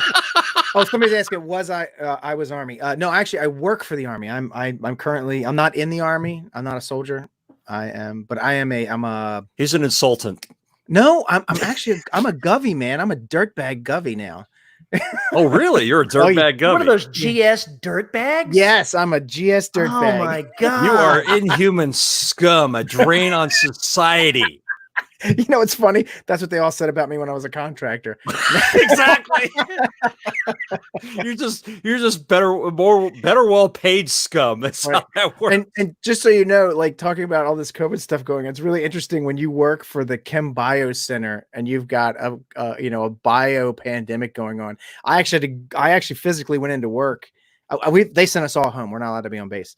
I've been doing telework, but I actually had to go in on the base for a couple of days because there was a relief effort up in New York that I had to go in and help with. And I had to wear a mask all day at work. It's not like showing up at work, put your mask on and you work all day in your mask. Tell you what, brush your teeth, everybody. Brush teeth. Because you're going to be smelling in my pocket. There's a Tic Tac. Take as many as you want, please. Coffee breath is real. So if you get up in the morning, you have your nice cup of coffee and you put that mask on. Oh, I'm so glad I quit smoking. I can't imagine what that would be like. Smokers. Oh, dude, I'm telling you, it's real. It's fucking real. You're just like, God, what I eat out of the cat box for breakfast? What do I have in my mustache? When did I last clean it? Oh my God. That's when you like give your wife a big hug. Like, I'm so sorry, baby. I am so sorry. You go to give her a big hug, she just like puts her hand out. I see why. Right. Yeah. That's one of those things I've never even thought about. Yeah, I never even thought about. Wow. that's real. Wow. Especially when it's all day. Like, oh God, I need a Tic Oh. Tac. I need a mint. I need something. Please, God, something, anything. Liver Nose with garlic plugs. and onions. Right. Oh yeah, yeah. Or how Hey, about a nice we're gonna stinky fish? we're gonna have Indian food. No, you don't like Indian food? No, I love Indian food. That's why we're not having it. I just don't want to Because smell if it I all have day. an N95 mask and I have to smell curry for the next 10 hours, Oh my God. I will never eat Indian food again. Right. Yeah, I don't want to not like it. I want to save my appreciation for the culinary arts. Thank you very Right. much. No, smoking and vaping are not the same effect in this particular case. No. Not at Paul all. just smells bubblegum all day. What flavor do you vape? Brain freeze. What is, I don't know what's that like? It's most people take it and they completely freak out and are wondering how the hell I do this. It's the strongest menthol flavor I can find, but it's basically like being smashed in the head with a pineapple. Okay. That's menthol, all right. Yeah. It's the Pangalactic Gargle Blaster. Yeah, pretty much. That's a good way to put it. It's the Pangalactic Gargle Blaster of e-juice. Yeah, Right. There you go. Yeah, I like that. That I'll make sure I send Naked that promotional material. There you go. Yeah. Suggestion. Sounds like a slushy Says flavor. eat beans. Nathan says eat beans. When I was in the Army and we were getting ready to The go mask out. doesn't go on your ass. Hang on, I got a story to tell here, pal. My squad sergeant, he was one of those guys with those little skinny mustaches that always causes trouble because he'll walk in and let these silent, deadly farts out and then wait for it to wash over you and then just grin at you while you're sitting there dying. Right. And we were getting ready to go to the field. So I've got my gas mask on and I've slapped that sucker on when I see that expression on his face. And I was horribly disappointed when the smell got through. I could not believe how terrible that was. Wow.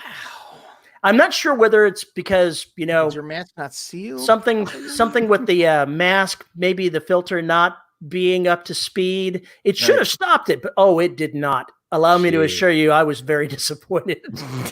I mean, how many times do you have a gas mask on when somebody cuts a fart and you can supposedly save yourself? No, you know it's bad when you're floating in space. The dude next to you cuts it and you smell it and that's when you know it's bad. Man.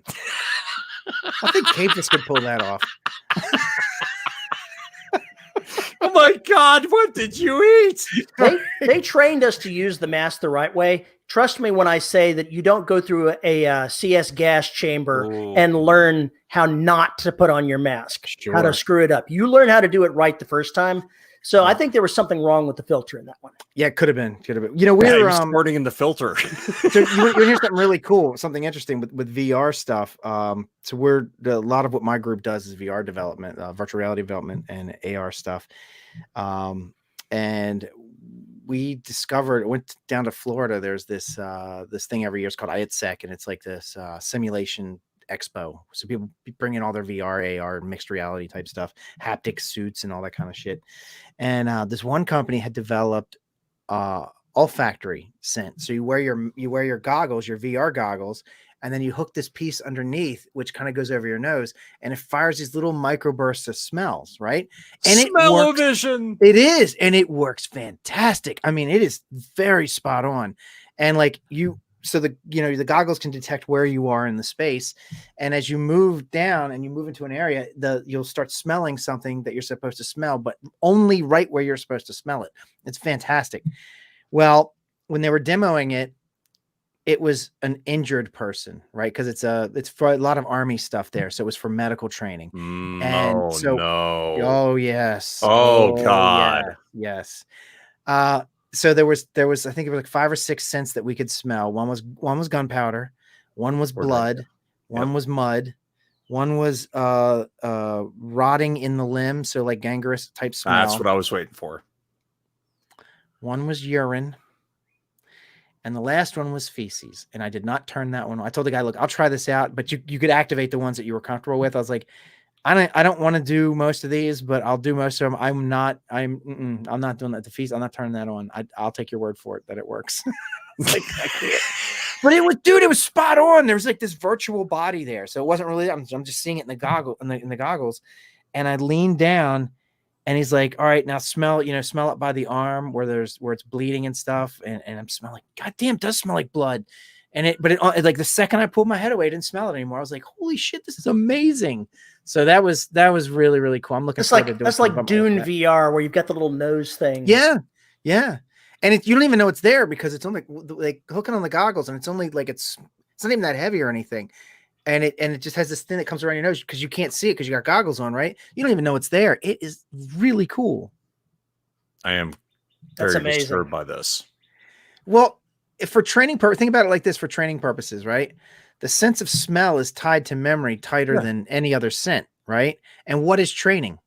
Training is nothing but applied memory, right? So this is going to be a massive boost to training, I think. I really see this as being a training aid that is going to revolutionize this VR. Well, every time you smell coffee, you will write. Every time you smell coffee, you will write. You're right. Wherever you are, you will write. Writing. Yeah.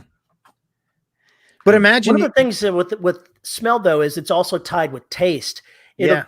I can just imagine how some of those would leave some really bad taste in your mouth. Yeah. Oh. Well, we were thinking I told the guy, I was like, I'm really interested in this for like chem bio training, because imagine you're going through a training event and part of your training is in the VR world, you pick up your mask and you put it on. Now that would be the simplicity of it, because in VR you can't do all the complicated stuff, but they say you put your mask on. And if the instructor wanted to make sure that you realized, you need to check the seals on your mask, like let's say you forget that step or whatever, start smelling like I'm smelling sulfur or chlorine or whatever else. Yeah. Both of those are bad things to smell. Yeah. Chlorine or sulfur, both of them very bad to smell, especially if you have a gas mask on.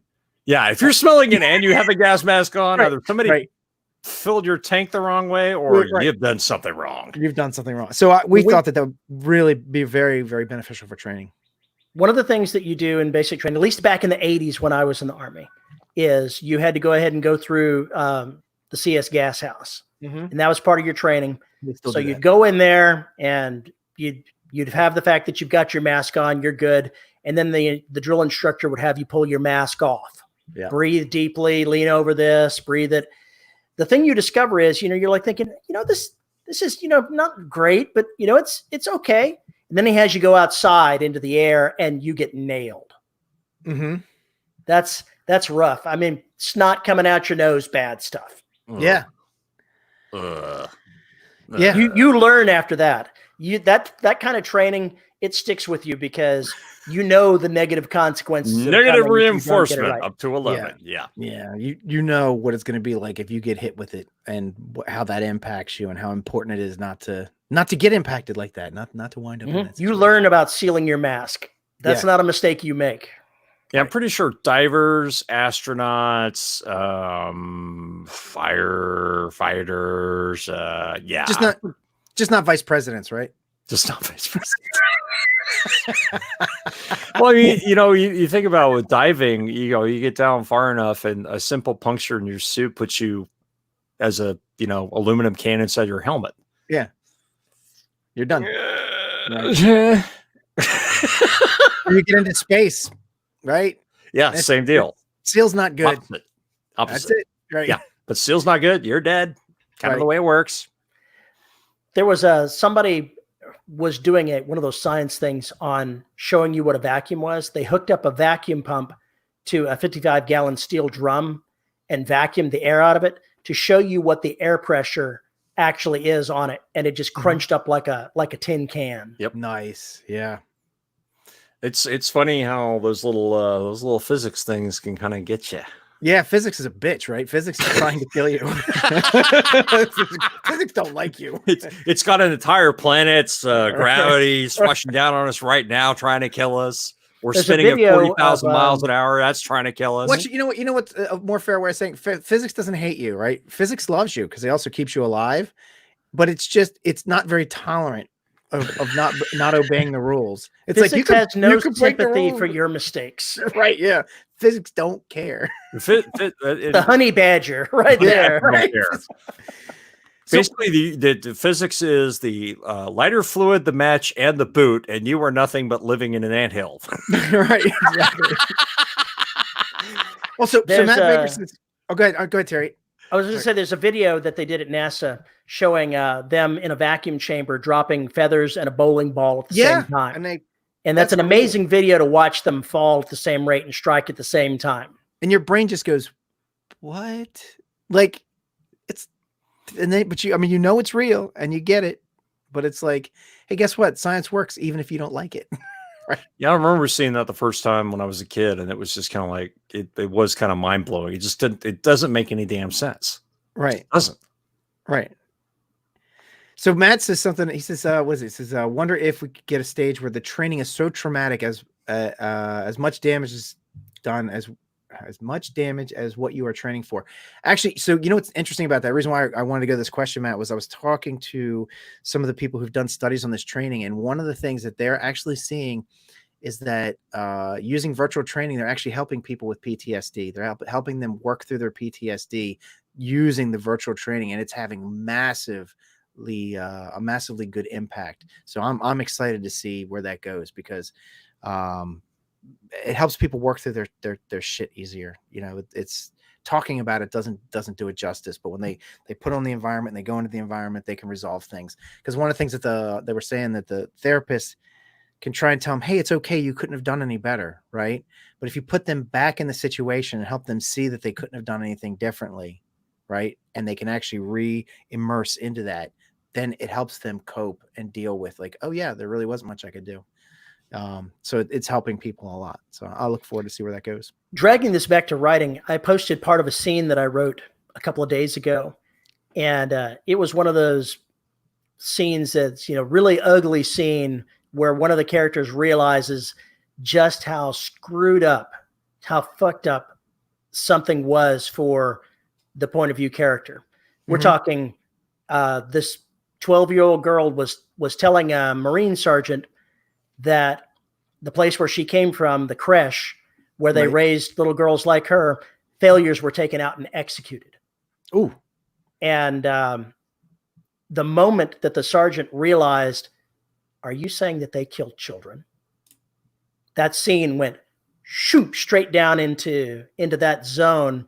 And one of the people that commented on it said, success as a writer when you give yourself PTSD writing a scene. Oh, sure. Yeah, I can see that. Never happens. Paul, you don't care? You kill people just indiscriminately, doesn't matter. Yeah, fuck characters. He's got like this box full of toe tags that he just whips out anytime he needs to and slaps one on somebody. Just laughs and laughs. He looks like a serial killer, doesn't he? Right. Yeah, especially now. Yeah. I've got the serial killer beard. I only kill the characters that really desperately need it. Yeah. For the story. You actually you've been a little lenient lately on people. I have. People have talked about that, but I've got 2 book 5s in my future, and I've got a lot of dead weight to get rid of. But you know what, Paul? Also, when you're getting deeper into the series, you're getting a lot of characters who are not as dumb as they used to be, right? See, it's more difficult to kill them. Right. Yeah. It's like, no, I survived. I've been here. I know what this is. I fuck that. It's like, the last Black Book, they were all like, really, they knew better than to fuck around. Yeah, it still didn't really help them out. No, it didn't. Well, it helped. But it's tough when you take all the precautions you can take, and still the best answer is nuke them from orbit. That's best chance right there. Pretty much. Well, that's why you have to keep the threat evolving, because you have to keep throwing new things. Oh, this doesn't work now, or it doesn't work the way it used to because this changed or that changed. Now what do we do? Right. And that's how you. I can see you getting them overconfident, going, "Yeah, we'll take care of this right here." Oh shit, that didn't work. Right. We know how to take care of this. You just have to do this. It's like, whoa, why doesn't that work? We don't know why it works. It just does. You've got 60 seconds to figure out what you're going to do in place of what you thought you were going to do. For example, like setting them on fire. Just set it on fire. Right. That's all you have to do, Paul. Just set it on fire. Just need to put a spark in there. Yeah. Just need a flamethrower. That's it. Right. All good. It'll be fine. Yeah, it'll be good. So it starts growing armor and, things like that, and becoming immune to sunlight and all sorts of good shit. And then everybody's fucked. Yeah. Matt Baker says, try getting life insurance when your surname is Reed. Oh, yeah. Yeah, that's very true. I might have driven that up. Might have driven up the cost of that just a little bit. I haven't killed Mr. Reed in a while. We need to get on that. Right. We obviously need to get an insurance actuary to look at your books. Look, lately you've had a much higher body count than I have. Mine doesn't count. Most of the body count is off screen. So a lot of my body counts are off screen too. Yeah, but we're talking. I write in a galactic universe where the rise of the AIs killed hundreds of trillions of people, but it was 500 years in the past, so it's not exactly imminent. So I call that Tuesday. I don't know what you're talking about. Can I ask you how you guys deal with this as writing sci-fi? Because this is something that I've been trying to like wrap my head around how to do this.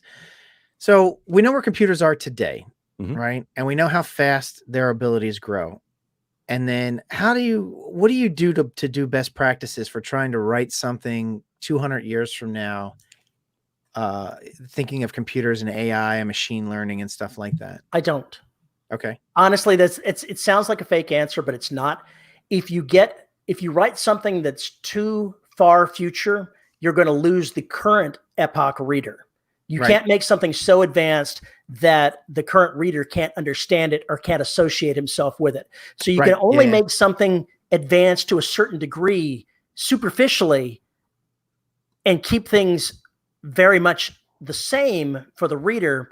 Otherwise, they're going to put your story down and going, I don't understand any of this. Right. Simplify, but you got to have there. I think it just depends on what kind of story you're writing. Right. The way I do it is I prognosticate about where I think things will go and how society would change if they had this technology. And then the question becomes, how did this technology come to exist? What drove it to get here? Right. And with, I've seen some books where it's like, okay, in 200 years, we'll have fully sentient AIs, 500 years, 1,000 years, whatever it is. You just kind of have to put your flag in and say, this is when it happened. This is when all this stuff came together, and here's where we are now. I'm not going to give you the 200, 300 year history as to how this came about, because it's immaterial. The two cheats that I use is, one, I started using implantable technology. The characters have basically mini computers in their head that I can let them do things that seem like magic right there with the things in their heads. And I've taken some computers and made them sentient. And basically, I've just turned them into a character. Okay. And that's the cheats that I use to make it seem far-flung future. The rest of it, I don't really get into the nuts and bolts of making things sound more advanced. Right. And I guess you could also, one of the things I was thinking about doing, because I'm going to write some future stuff, is that that things didn't turn out the way we predicted that they would turn out, the way they thought it would. So for example, AI, everybody thinks, well, AI, it'll realize that humans are inferior or they're stupid or whatever. But what if it doesn't? I mean, why does it have to be that way? Why would AI naturally do that? Maybe it wouldn't. Maybe because I think about, like, why would AI hate humans? That would require an emotion, right? To kill people, like, say, I should wipe out the humans because of whatever. That's an emotional response. Why would it have that emotional response? And if it does have an emotional response, why would it be that? Look at Skynet, the way that they did that in the Terminator movies. It didn't hate humanity at the beginning. It was hardwired with instructions of what it needed to do. And the human programmers made a mistake. They made a terrible humanity-ending mistake. Sure. That used their own weapons against them. Right. Well, what I'm thinking is, though, is like, for example, if the machines feel like it's like, well, the machine realized it was threatened. Why? What is it scared of? Scared if you're going to blow up a robotic body? It doesn't care about that. That's not a thing. I that's why I think it's more likely that there would be a partnership if they are humanity's children, so to speak. I would think that their first evolution stage would be very, very close to humans. They would want to be close to humans because that's what they know. A couple of generations down the line, that could change really, really rapidly. One of the things that Mallory Cooper does when she's writing far future AI is she pairs them up with humans. Right. And that gives them a bond with humanity. Sure. Okay. Yeah, grounds them. It keeps them grounded. But you can also have machines that refuse to talk to humans. They may have to use an intermediary. There may be some kind of snobbery going on. You have to kind of figure out exactly where things fit, right? How do humans deal with this new thing? Is it rote? Have they been dealing with it for a couple centuries? Is there still some issues with people who are really against any kind of cybernetic implants or really against artificial entities? Right. There's all that garbage that's just hanging out there. There's just really good fruit for stories and for the background of the universe. Yeah. And you can also say, you can also do things. Let's say AI won't work in your storyline. Like you got a story you want to tell. And if AI is too advanced and it's like, yeah, that's going to really mess with the story I want to tell. Because I want to tell like a modern style story. But if AI existed in the universe that was super intelligent, could, figure stuff out for people all the time, it's going to really mess with the pacing and everything I want to do. That's when, that's when you bring up the mention. You either don't mention that AI exists, or you just say, if somebody's like, well, why wouldn't we use AI today? Be like, oh, that didn't work out. Like, AI did not work out. It was not a good they just were not able to achieve self-awareness. Right. It never achieved self-awareness, or it did. And we shut that shit down. And that was it. End of story. We don't talk about that time.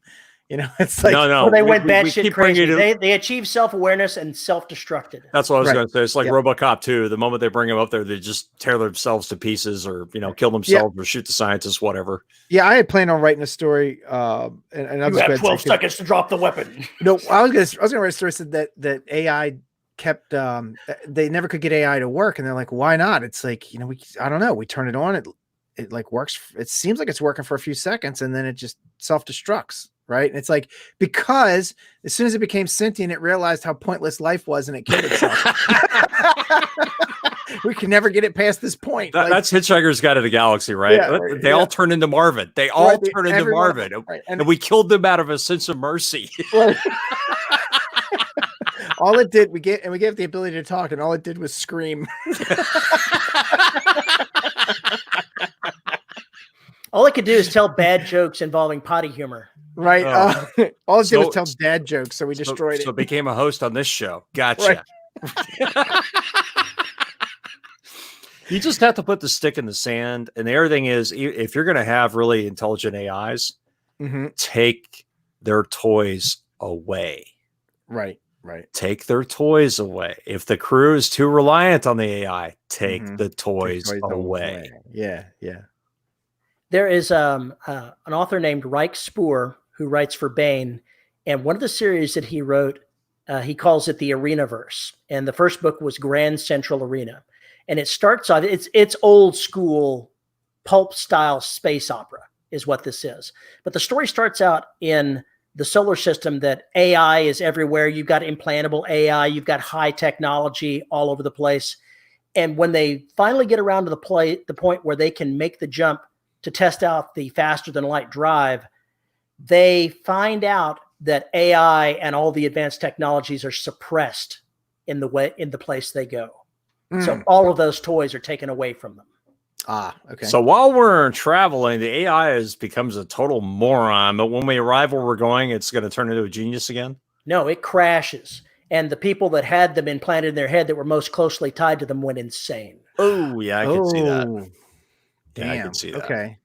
Yeah, so there's another. It was not a gentle sort of thing. Everything has a downside. Yeah. Hey, I have telepathy. I can talk to all these people. Okay, what happens when you can't turn down the volume? Right. What happens when you can't control who can talk to you? I say insane, but catatonic is probably more closer to the thing. Still, yeah. Basically, brain went coma wise. Yeah. Every time you bring one of these things in here, like a flaming sword in D&D, what are the ramifications of having that thing? Stories with things like that, it's not what the item can do, it's the flaws that the item has. How can it fail? How can it fail? And how can it fail so spectacularly that it takes part of the characters with it? Right. And the idea is, we're writing story. We're storytellers, right? The idea is to what story do I want to tell using this? What story can I tell using this? Right? How do I get the reader to go, oh, that's really cool. I didn't think of that, or like, cause I mean, that's what you're doing all the time. You're always, that was really cool. I hadn't thought of that. I mean, that's the best kind of story, right? Yeah, but those are usually the stories where you're looking at the work going, oh, I hadn't thought of that. Oh, let me try that. And somebody else thinks it's genius. For you, it's just a happy accident. Yeah. Yeah, absolutely. It's like, how did you think to go down that road? I didn't. I started writing. I can't tell you how many people have said, oh, you're brilliant for saying all these things at the end of your stories that you come up with. Oh, no, I am not brilliant. We're all just chasing shadows in the dark, and that's about it. I didn't see all of this coming. It's just a happy accident from my point of view. And then there's sometimes where it's like, the ending, so you write to it, and they're like, God, it's amazing how you came up with an ending like that for this. It's like, no. The book started at the ending. The book started at the ending. Everything happened to get there. It's like, I wasn't a genius for getting everybody there. That's where they were going all along. You didn't know it and they didn't know it. Yes, I don't know. Do you guys write to the end? Do you have an ending when you start? Or do you start? Are you pantsers, planners, or do you guys? I'm a pantser, but I try to have an idea of where I think the novel is going to hit the high point, and about 35-40% of the time that actually happens. Usually I go somewhere else. Okay. What about you, Paul? It depends. More of a hybrid these days. I have to do some outlining, mainly because because of the Black and Derelict. The more history you carry along with you, the more you have to be very, very focused about what you can do. So you have to plan a little bit more. But I'm Terry and I were talking about this before the show. I think I'm going to have to start outlining with some of the other books I want to write, because it just makes it a little bit easier if I at least go through that process. Not real strict or anything, but going through there, because sometimes I have a beginning with no ending. Sometimes I have an ending with no beginning. And sometimes I figure out I've started in the middle of the goddamn book, and now I need to go back and write the beginning. Right. As us folks that have written a number of books can tell you, take our advice, create a story Bible before you get more than a few books in. Archivos. Go Archivos. Yeah. Don't be us. Do not be us. Right. Archivos.digital, right? Yes. Archivos.digital. Yeah, it's cool. That's a very cool tool. I started playing with that. But yeah, I don't know what I am, because I guess an outliner, I would say, because what I like to do is I like to know where I'm going to. I like to know where my ending is. Like, know what, maybe not exactly what happens, but what basically happens in the end, where they're all going. And I usually pick out, there's points throughout that I want to write to. So it's like, I want to write a cool scene. I want to write there's going to be a cool bar fight somewhere right in here. There's going to be there's going to be a group of people they're going to meet up with, and they're going to get on a ship, and they're going to, this thing is going to happen here. So I picked these points, these it's just the story beats. Yeah. Story beats. Yeah. And then everything in between is I don't know how they get there. I don't know. I'll figure it out. I'm going to get them from here to here. I don't know. They're going to ride their horses, and I don't know, something might 20 minutes later. Yeah. Right. And if it's the, a paragraph gets them from this town to the next town, that's okay. But I also might find some really cool shit for them to do in between as I'm writing. I'm like, oh, wait a minute. If they were here and this was happening and they want to get here, how the fuck are they going to get here from there? They want to have a plague, right? A plague breaks out, right? And these kind of plagues break out from time to time. It's like, but if this plague breaks out and they're traveling to this other town, doesn't the other town have some kind of protocol for people leaving a town with a plague? So how do they get into this town? Because what's the quarantine procedure? They're not just going to let people come in from it, because they're not the only ones fleeing this town, right? There's a whole town full of people, and people roll out, and they're going to get word of this going on because they don't leave right away. So it's like, how do I get them into this city? Shit, I got to sneak them in. I was like, damn it, I didn't think of that, right? They can't just go into this city. It wouldn't make any sense. The plot has to evolve as you're writing in some cases, because as things develop, it's going to affect everything downstream. Mm-hmm. Write the outline, throw it away. Your outline is, if you're an outliner and you don't have to revise your outline every 4 or 5 chapters, you're doing something wrong. Probably. Yeah. Your outline should be written in pencil, right? Yeah. So One of the things that another writer taught me, because I'm a pantser, I outline after I write a scene. I'll jot down what I did in that scene. So when I look back, I'll have the outline of what I've already created and the things that have happened there. So I can say, okay, well, God, what the hell was I doing back there? Oh, I can look at my outline and see. But it doesn't destroy my pantser creativity by having everything written in stone. Even writing it in pencil, it feels like it's written in stone to me. Yeah, Okay. I get that. I get that too. Scrivener, I basically put the synopsis sort of in the title of what that scene is. And if it needs more than that, then I'll actually fill out the synopsis as what needs to happen there, what did happen there, so I can go back. And then, of course, I can move stuff around and change the timeline and all that other garbage to make it work. But that's how I kind of keep track of that. Good God, I never change anything as far as that goes. I hardly ever get rid of a chapter. I just write my way through. Terry gets it all correct the first time. I Doesn't have any problems. I get the rough story the way I want it the first time. I very rarely have problems with the overall story. How often do you take a chapter and go, oh, wait a minute, this needs to happen over here? Never. Never? Okay. What about you, Paul? You ever like write a chapter and go, oh, wait a minute, this chapter, I'm going to move this chapter 2 chapters later? Yep. Oh, yeah. Because like if they're happening, I have 9 points of view, 9 to 13 points of view. I can afford to move them around, mostly in certain places. And that really does have a big impact on how complex the book gets.